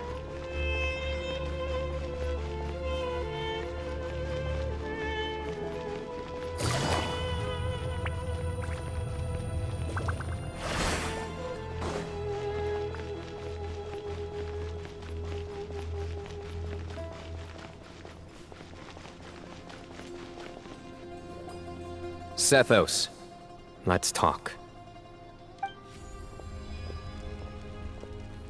Have you made up your mind? We'll get to that, but first, I have some degree of medical training, so I was wondering if you might let me take a look at your grandfather? I have no objections, although we do have our own doctors here. I doubt you'll be able to tell us anything we don't already know. I think you might be surprised. Only one way to find out. Follow me. Keep your voices down. We don't want to disturb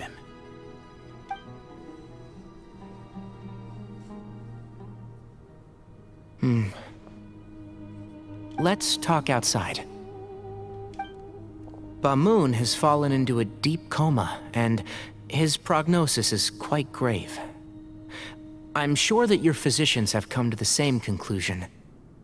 He appears to have sustained a serious injury in his youth, which has been exacerbated over the years by the heavy burden of work and now by the effects of old age.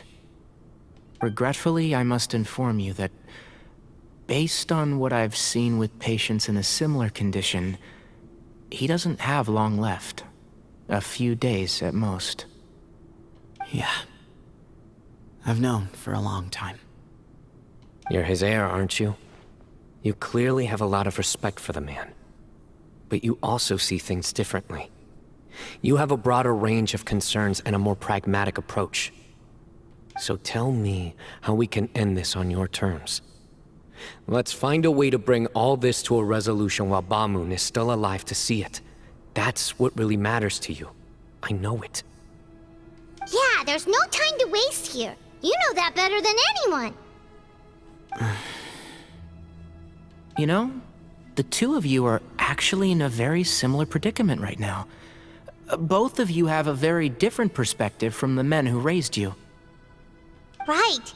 And you didn't create this situation. They did, but somehow you've ended up having to make the tough decisions. You're right. We both look at this problem very differently than the people we inherited it from. I accept, Cyno. This all began because of Hermanubis, so let's end it with the rite he himself created. Legend has it that when Hermanubis first arrived in Tuletula, he sparred with the city's residents. He and his two companions proved their mettle by fighting over several days, winning the support of many fine people. That group of supporters were some of the first members of the Temple of Silence, and the sparring matches were enshrined as one of our founding rites, the rite of duels. It's where it all began. Sounds very fitting. I'm in. As a fellow vessel of Hermanubis, your ties to the Temple of Silence run deep. So I will permit you to participate in this rite, along with your chosen companions. 3 against 3. Sounds good. However, I have some additional terms. As the challengers, you must win all 3 of your fights to win. And Cyno, both of us must put our Ba fragment on the line. The winner takes them both. Letting Cyrus leave with one of the Ba fragments was a mistake, made by my grandfather out of pity. It is a long-standing issue that must be addressed for the Temple of Silence to move forward. I can make no concessions on that front. None needed. We're on the same page. If I win, the Temple of Silence must release Cyrus, and consider this past dispute resolved. If you win, I'll return my power to you. It's a deal. Then let's meet at the ceremonial hall tomorrow evening, 8 o'clock. Okay. Tomorrow at 8. But first, I do need to talk to Sino.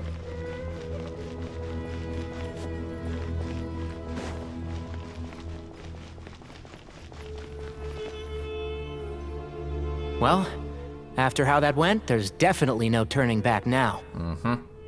There never was. Turning back hasn't been an option for me since the moment the professor slipped away to return to the desert. You have to win. You need this power, both as General Mahamatra and for yourself. Yeah, that's right! Besides, it stayed with you ever since you were a small child. Surely that's a sign it thinks of you as its rightful owner. Both as General Mahamatra and for myself. Yeah, when you put it that way. I've had to overcome a lot to tame this power and claim it for myself. Not everyone could have done that.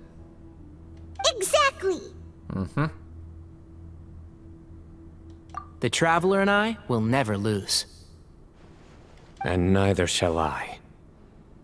The desert was home to an ancient and great civilization that, for a variety of reasons, fell out with the civilization of the rainforest.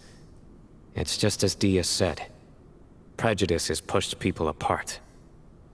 But there must be personal factors at work here too. I can't shake the feeling that Bamun cares for many more things than he lets on. And I don't think that Sethos is any kind of villain. He's just doing what he thinks is best. Tomorrow, everything will be resolved. Okay.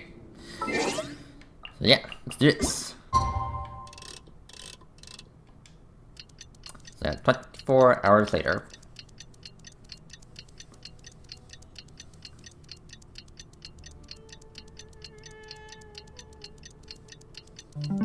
I got a new letter from an informant. Looks like the situation has changed again. Alright, what's this?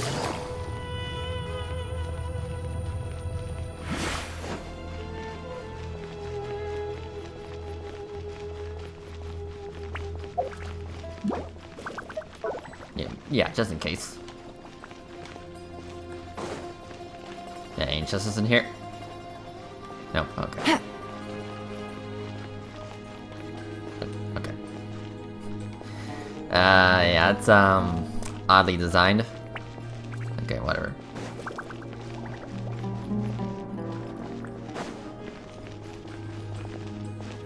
I don't know, I just kind of want to look around. I mean, I just feel like I'll never be able to re-explore here once I'm done with the quest.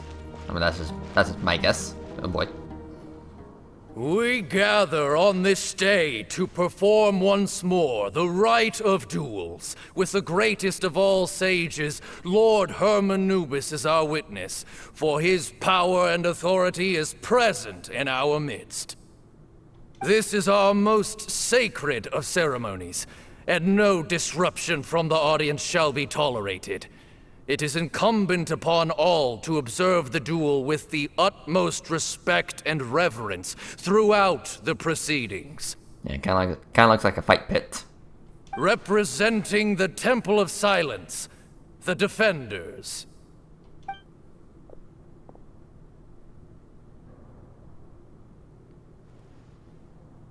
Grandfather, you're here. A rite of duels after all these years. I am surprised by your decision, Sethos. I know what I'm doing, Grandfather. Just leave it to me.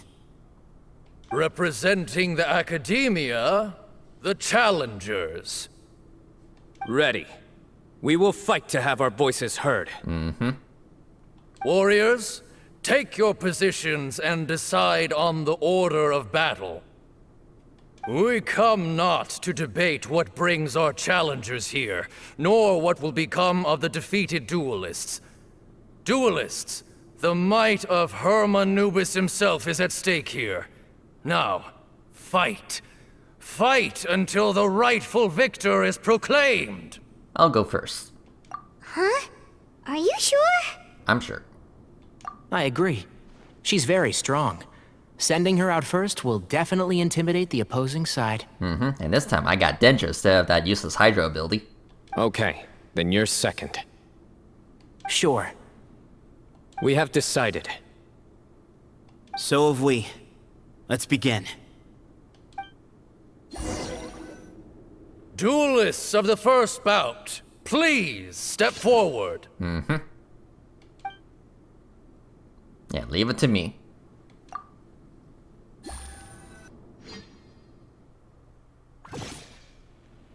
Don't forget, safety first! Okay. Hey, you there! You better play nice with her, or Paimon will make you regret it! Uh-huh. Little bit too much chatter from the audience over there. Hey! Yeah, hey!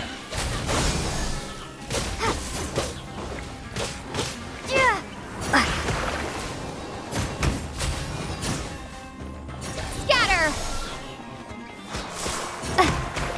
So can I get some more water down here?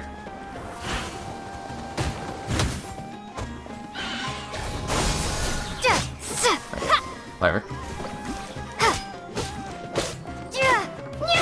Okay. A swift end to the first bout. I now invite the duelists of the second bout to please step forward. When you're both ready, you may begin. Let's begin. Watch out! Alright, let's do this. Mm-hmm. But get him. He drank plenty of water before the bout, so they should be fine. Uh-huh. Yeah, eat it.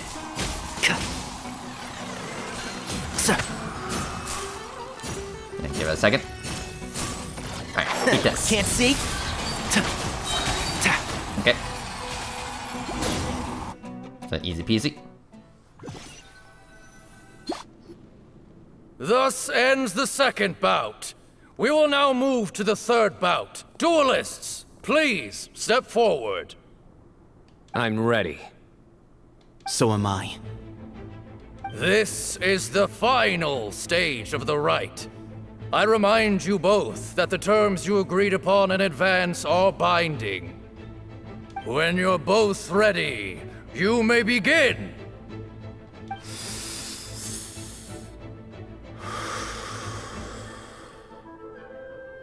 I am Sethos, vessel of Hermanubis, grandson of Bamoon, the leader of the Temple of Silence. For many years, we have kept our covenant with Lord Hermanubis by guarding the secrets of King Deshret. And even in our darkest hour, when we could not see a way forward, we chose not to abandon hope, but to embark on a brave new experiment so that we might prevail. We earnestly sought Lord Hermanubis' wisdom and power, longing to see his spirit and his light descend upon us. Now, I will fight to become the rightful wielder of that power! I am Sino, General Mahamatra of the Academia, student and successor of Cyrus, the Sage of Spontamod. I fight in defense of my power, my professor, and my nation. And you, I think you left some things unsaid. This is a sacred duel, and Hermanubis is watching. So bare your soul. Everyone, old and young, fit and frail, they're all waiting to see how this duel will end. My grandfather is a wise leader. He is also known to be a ruler who is not afraid to get blood on his hands. I understand his beliefs well, and I know what he expects of me. But our faith has held us back for too long. After I grew up, I went to the rainforest once, and I saw for myself the people of the city. Times have changed. The people of Sumeru are happier and more free now than in the past. I thought about this as I stood at one of the tallest points in the city, gazing down at the streets below. Then I thought of you, Sino. You and I both wield the same power, yet the lives we lead could not be more different. Each Ba fragment of Hermanubis stands for something different. Might, glory, and one of many other secrets that have yet to be revealed. I once thought that the nature of our fragments must be what makes us so different from one another. But maybe it's that you've found your answer, and I am still searching for mine. I am more than just a warrior. I am my own person. Exactly. The name Hermanubis has left its mark on both of us, shaped the course of our lives. We are his vessels, and yet we are more besides. So show me your answer, Sino. Show me I can be more than my faith, more than the power I wield. Show me the person I can become!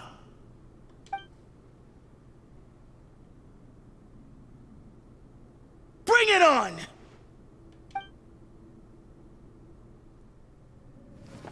All right.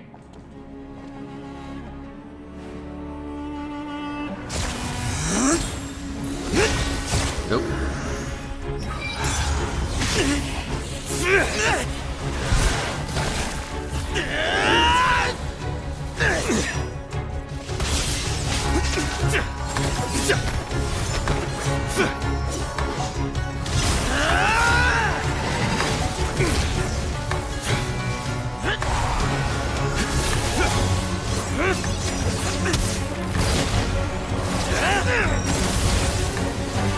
That's all you've got?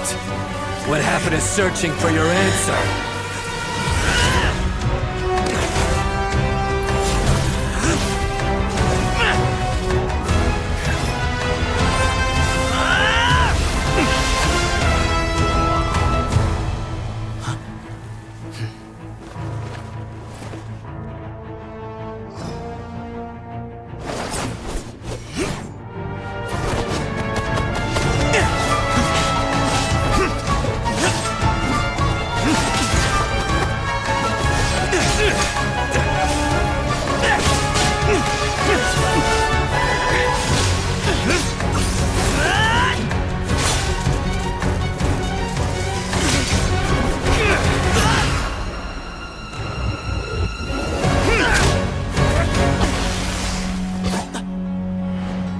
Fight's over. Do you yield? You won. Well then, looks like you found your answer.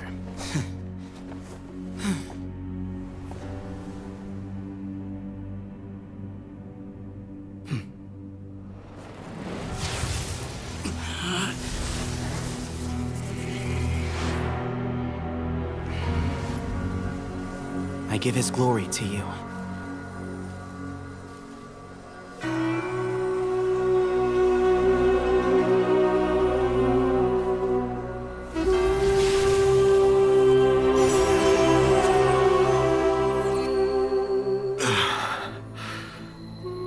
I've seen that light. That is the light of our Lord, the great Hermanubis, priest over all other priests. His spirit dwells within that lightning, and his will lives on. Once a warrior of Tynar, he emerged from the barren desert sands to serve the god king Al-Ahmar. After the death of the god king, Hermanubis gathered his followers and the Tynarian priests and led them to the city of Tule-Tula. There, they founded the Temple of Silence, and from that day forth, we became stewards of all knowledge that survived from King Deshret's civilization. Barely a century passed before war ravaged the desert, One by one, Eremite leaders took up arms against each other in battles that would devour what little remained of their civilization. Only the wise city of Tule was spared under the guiding hand of the Tainarians. But peace did not last. Coveting the knowledge of King Deshret, the beasts set their eyes on Tule. The king of Gurabad laid siege to the city and ordered the sages to surrender to him the Temple of Silence as proof of his victory. The ruling elite colluded with their oppressors, betraying the temple so as to hold on to their rule over the city. They declared that the knowledge guarded by the temple was the true cause of corruption. These were dark days, and we faced enemies on all sides.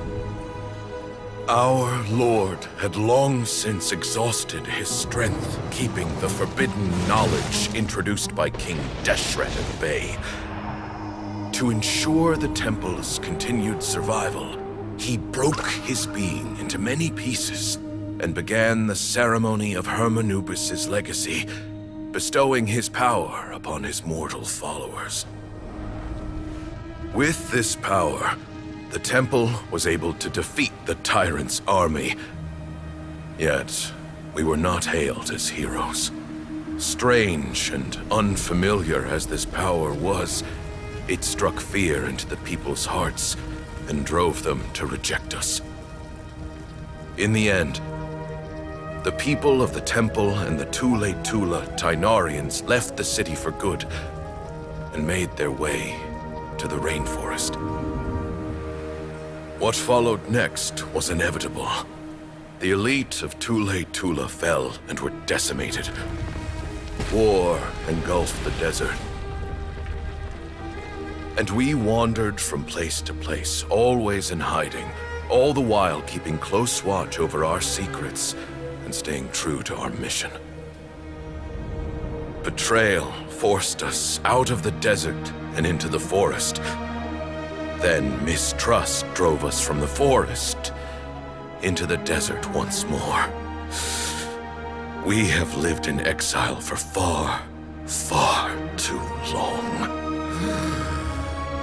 Yet, today, the Temple of Silence has borne witness to the glory of Hermanubis once more.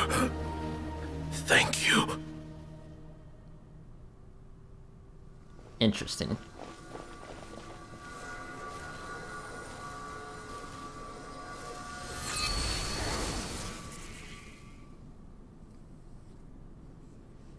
How is it? Do you feel okay?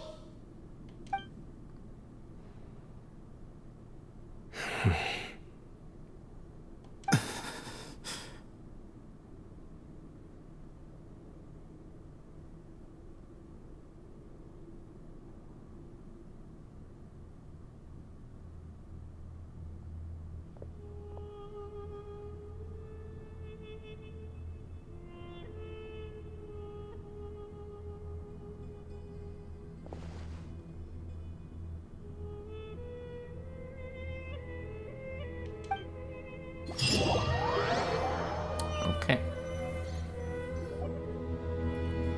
Grandfather. Rest in peace.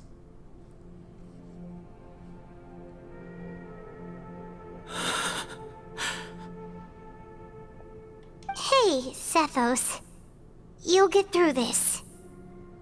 I know. I'll miss him. Yeah, sorry about your loss. I guess you were prepared for this. It's been a long time coming, huh? Yeah, he's been on death's door for a very long time now. I think it was only through sheer willpower that he managed to hold on to this point. At least, he was able to see this chapter come to a close before he passed. What's next for you? Per my grandfather's last wishes, the Temple of Silence should submit to whoever possesses the largest number of Hermanubis fragments. That entitles you to be our new leader, Sino. But that's never going to work, as I'm sure you realize. I'm the General Mahamatra. I am needed back at the Academia. I did foresee this possibility, and I gave it some thought. The fact is, I know next to nothing about the staff, records, and environment here. As such, I am ill-suited to be your leader. Sethos, I believe the honor should go to you. Were it not for this duel, or indeed if you had other intentions, the Ba fragments would most likely be in your hands by now. I'm sure Bamoon never meant for anyone but you to be his successor. You really think so? I do. Still, I didn't think Bamoon looked very surprised by the final result. Perhaps he had an inkling that this would be the way things end. Well, in any case, since the Ba fragments are with me now, I guess I can call the shots. Sethos, I would like you to succeed Bamoon as the new leader of the Temple of Silence. You are more suited to the role than I, and I have complete faith that you will be an excellent leader.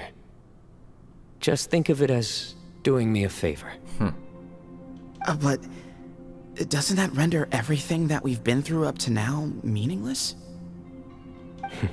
No, it doesn't.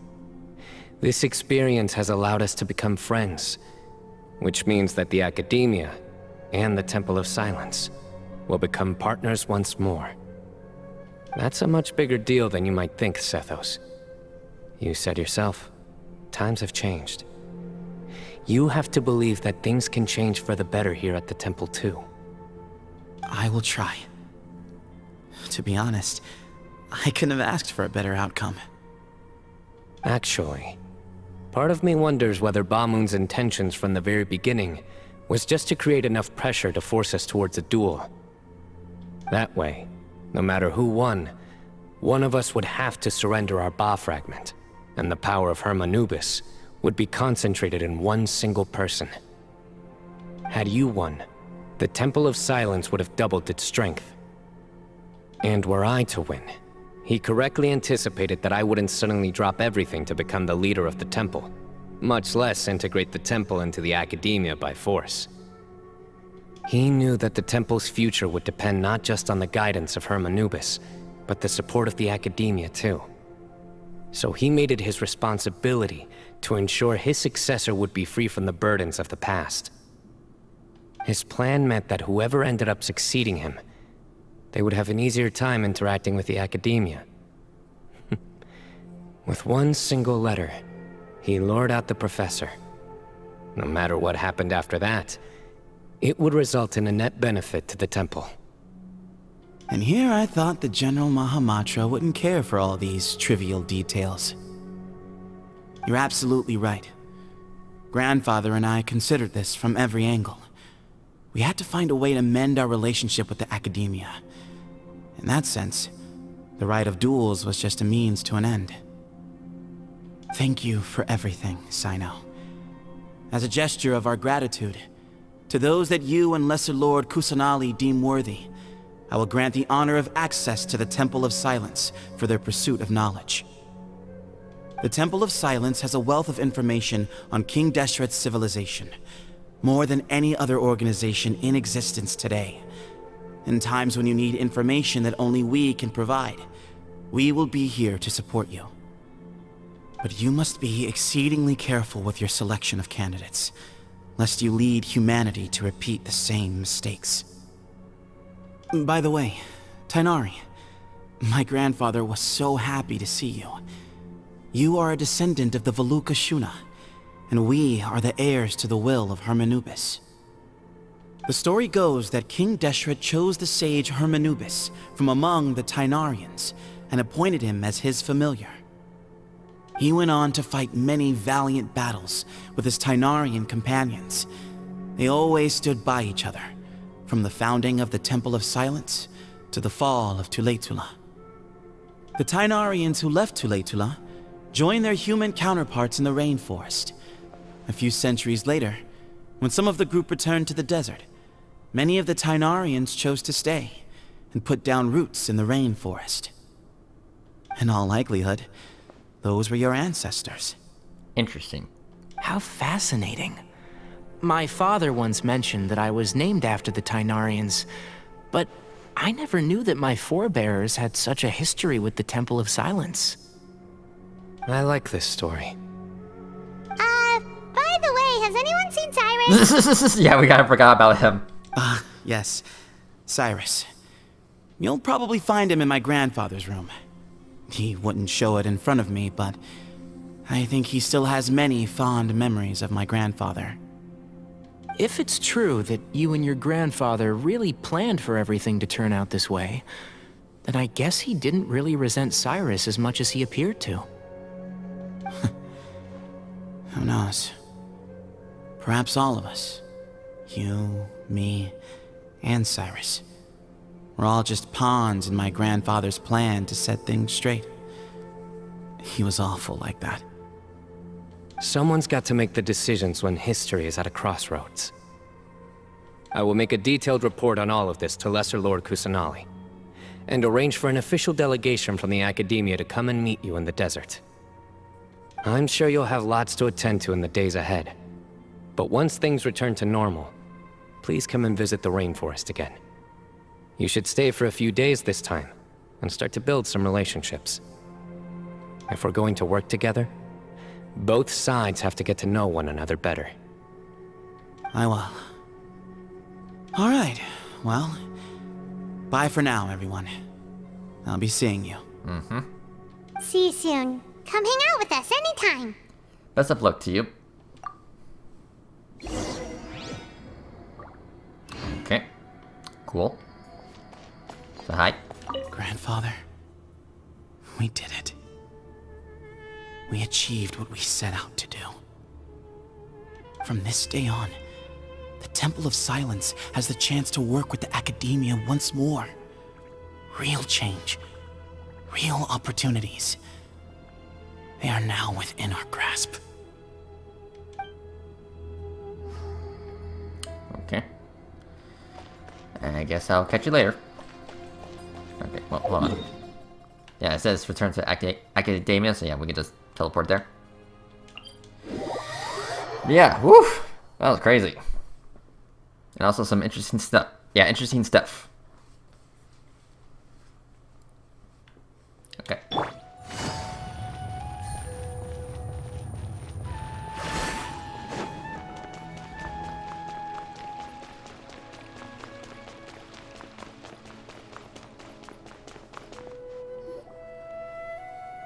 Hello. What were you thinking, gallivanting off into the desert alone at your age?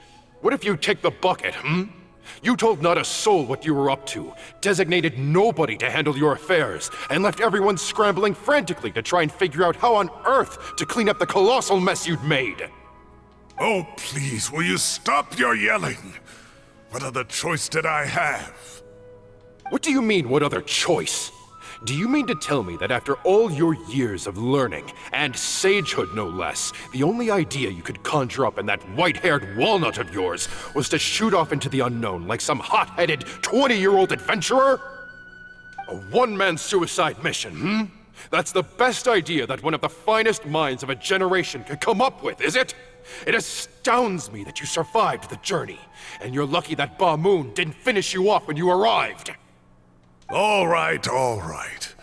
Honestly, the way you're going off on me, it's like you wish you'd been there to lend him a hand.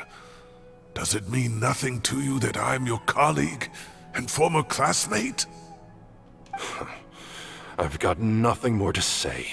What's the point of berating an old bag of bones? What do you mean, bag of bones? I'm a flesh-and-blood hero who, despite his old age, saved our General Mahamatra from being stripped of his powers. Okay, look. Fine, I admit it, I was in the wrong. How can I make it up to you? What about, a month's work at the Academia? 1 month? Try 3. Inari's master is really laying into Cyrus. Let's give them a wide berth. Yeah, we're too young to get involved. Professor brought this on himself. Don't pay any attention to him.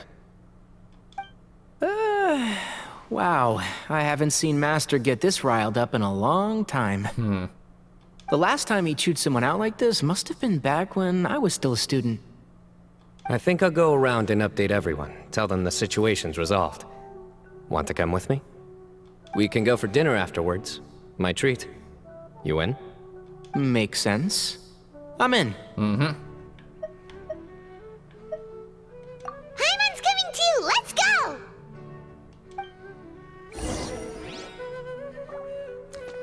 Hello, YouTube. You'd better start packing your things.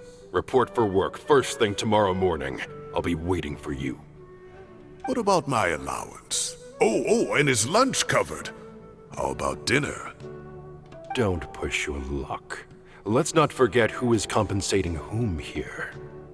Hey, man's gotta eat. Help me figure out something for lunch at least. I'm counting on you. Okay. Okay, down here. Oh, hello. Hey, Farzan. Hey, Kale. And of course, Kale.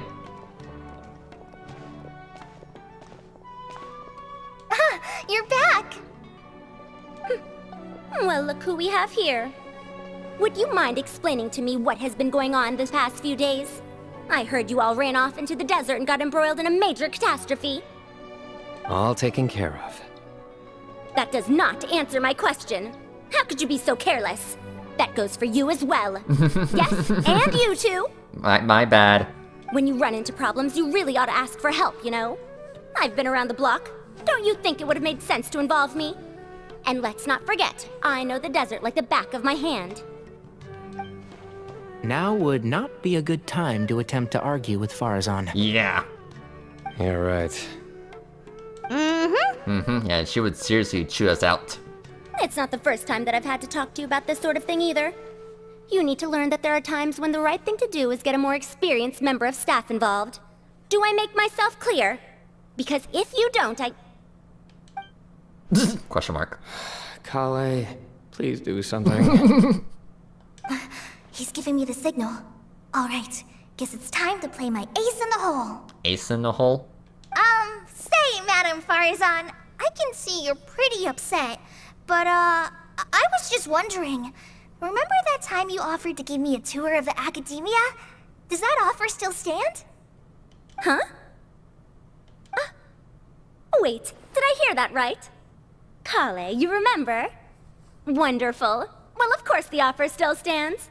Come on, Madam Farzan will show you around the old classroom. Yeah, she completely changed the subject.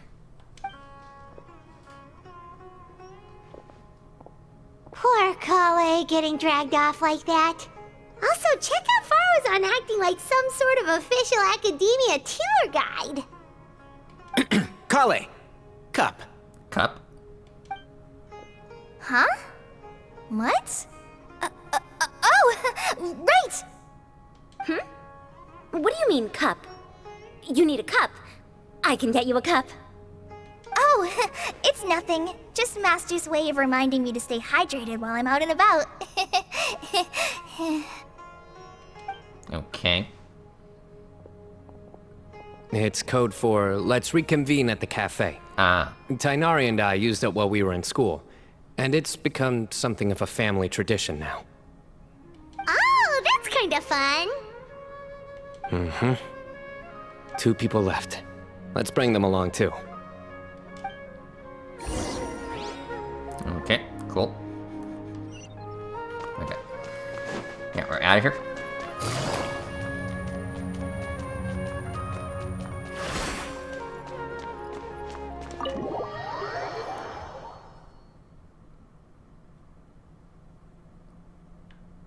Okay.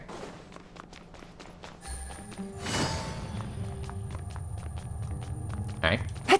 Hello, boys. Am I hallucinating? Or do I see Kaveh and Alhaitham engaged in diligence studying. I know, you don't see that every day. We're just reorganizing all the books we used. Look, there's a whole mountain of them. There's no rush. Nobody reads these books anyway. My sincere thanks to you both. Yes, with your help, we resolved the issue rather swiftly and painlessly. And the outcome was better than we could have hoped for.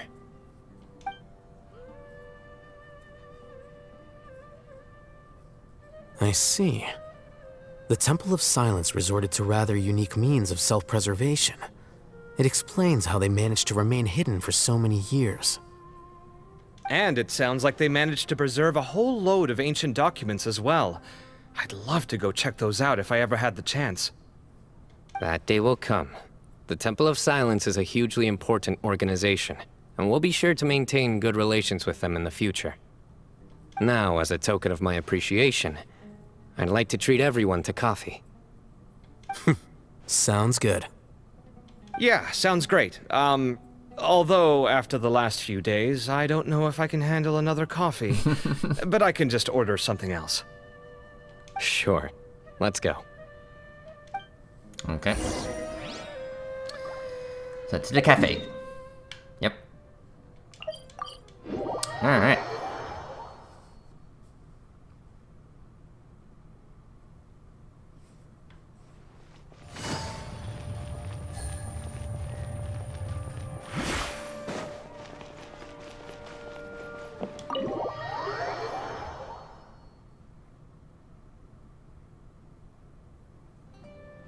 And then the Traveler just pounced on their opponent and knocked him right out cold. Yeah, Paimon's telling a story. Then there was Tainari. He put up an amazing fight too. We ended up winning all 3 bouts. Whoa. Part of me wishes I'd been there to see it, but I'd have been biting my nails off worrying about you guys. A truly edifying account of the events. Bereft of detail, but it has livened up the room all the same. Hey, Paimon included all the juicy details. The Traveler just pounced and then waved their sword like this, then spun around and blocked.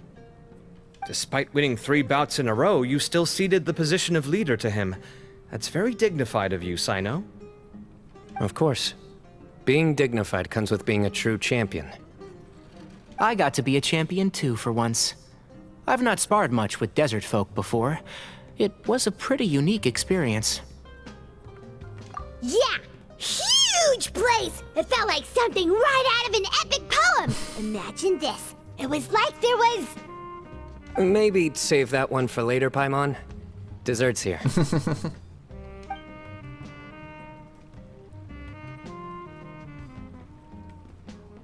I think that'll do me for today. Shall we stop off at the House of Dana again before heading home? We should probably finish putting all those books back. My thoughts exactly. See you around. I should get going as well. See you all later. Make sure you get some good rest tonight. Alright. Later, guys. I need to go say thanks to the Core 30 for their help. Also, Sir Nephis says he wanted to introduce me to some of the Academia's work processes. So, I gotta dash too. Alright. Bye, Kale. Kale's come a long way. She's much more confident at dealing with other people these days. Everyone's a work in progress. You never stop learning. Yeah, true.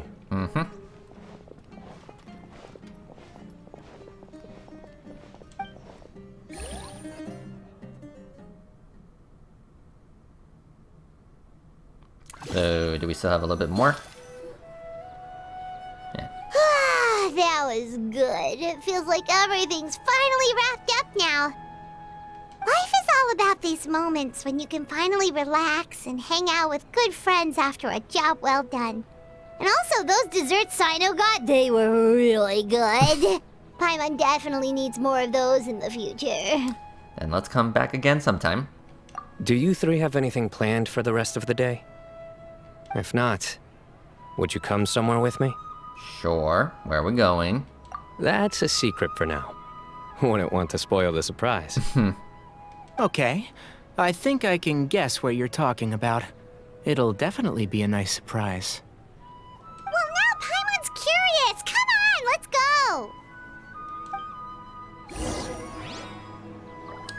Okay. Let's see here. Okay. Yeah, over there. Okay. Yeah, up here.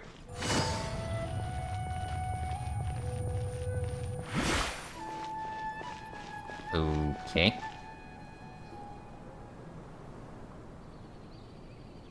Been a while since I last made my way up here. Wow, look at this place! We're so high up! Need any help? Yeah, don't underestimate me. As you wish. That's a nice spot, isn't it? Mm-hmm. What a great view! We're so high up, we can see for miles! Traveler. Yeah? Turn around. Mm-hmm. Yeah, beautiful. This is my secret base. Somewhere I only bring my best friends.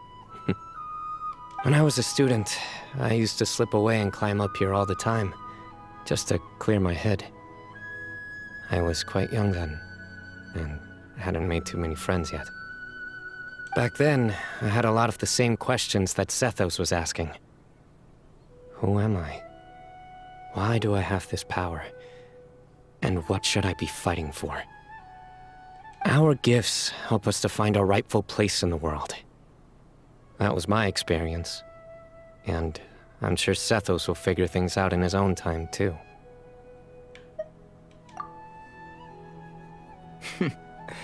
You two really are like brothers. I feel the same way.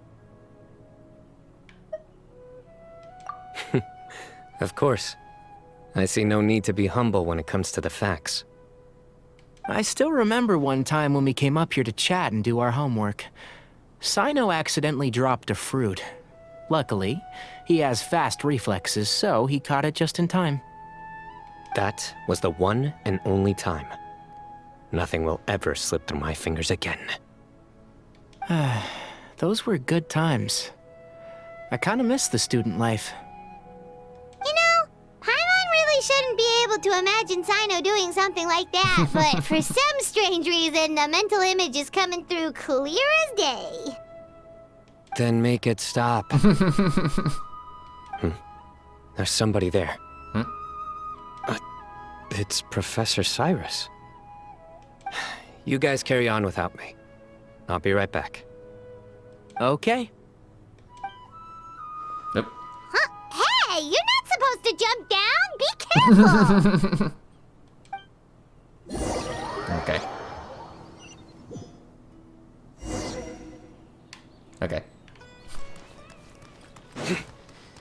Hello. Oh my days. I can't believe how stupid I look in this one. Professor, what are you muttering to yourself about? Sino. Just the man I'm looking for. Guess what I found in some old notebooks? Some old photos? Can you believe it? This notebook was just sitting in a pile of odds and ends in the sage's office. I must have forgotten to take it with me, and no one's touched it since. It was still right there. I was at the Academia earlier to discuss my workload with Nephis. I swung by the old office to have a look around and just happened across it. Well, time flies. Look how tiny you are in this picture. Still a kid. You look quite young yourself in that one. Ah, it's this one. I remember that. Lisa took it, didn't she? Yep. Looks like her work, all right. Who else could have found just the right angle to make me look so unbelievably hideous? And this one. Looks like we're both dozing off. Oh, cheeky girl. Taking secret photos of us without our knowledge. Yeah, it would have been interesting if we saw a younger version of Lisa. Yeah, that would have been interesting. Is there something you'd like to say to me, Professor? Like what? Like, these are good photos, aren't they? Hey, At moments like this, I hardly know where to begin. I can't pretend I'm a good person. Bamoon had every reason to despise me. And well, so do you if you feel the same way. Don't be ridiculous, you old codger. Is that not what you wanted me to say? Oh, I've dreamt of that place many times after leaving the desert. Sometimes I've dreamed that I was doing research with them again. And other times, I dream of the day they saved my life. Oh, it was one of the happiest times of my life. We all learned so much from one another. You've matured so much over the years, Sino. Since you're my professor, I should save you some face by not calling you out on all the non-answers you just gave. So, I will do the right thing and keep my mouth shut. Good thinking. Take your own advice next time. Seriously, why bully an old man like me? I thought heroes were supposed to be gracious. Hey, wait, how did I not notice this one earlier? Lisa strikes again. Just how many did she take? Look how cute you were when you were little. I remember how well-mannered you were back then, too. Yeah, and look how serious and professional you used to be. Oh, I can't compete with you anymore. First you get better than me at the deadpan jokes, and now you're besting me at those little quips, too. Don't say that. I still have a lot of respect for you. That's more like it. Hey, what would you say to meeting up with Lisa again sometime? I'd like that. Let's find a time and pay her a visit in Mondstadt. All right, I'll add it to my schedule. Let's go next week. Wait, no. Next week is the tomato growing competition.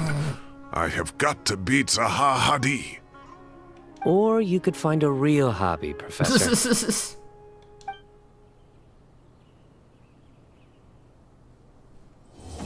Yay. Oh, hi. Time has passed too quickly. The children have all grown up. But it turns out grown-up kids are no use. When Nephis comes after me, Sino still can't do anything to protect me. Oh, that boy. Okay. Great view today. This atmosphere calls for a joke out of left Oh, field. no. To catch the listener unawares. Please, not another joke. Okay, thank you. Yeah, look at that. Look at that sunset.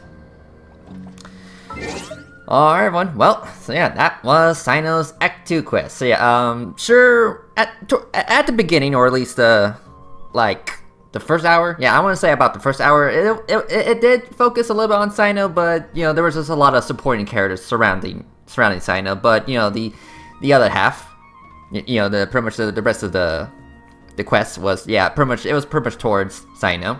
And this was specifically Sino's quest, but it also contained a lot of other characters. And of course this was pretty much the introduction of Sethos, which, you know, he's going to be available in the next version, I think.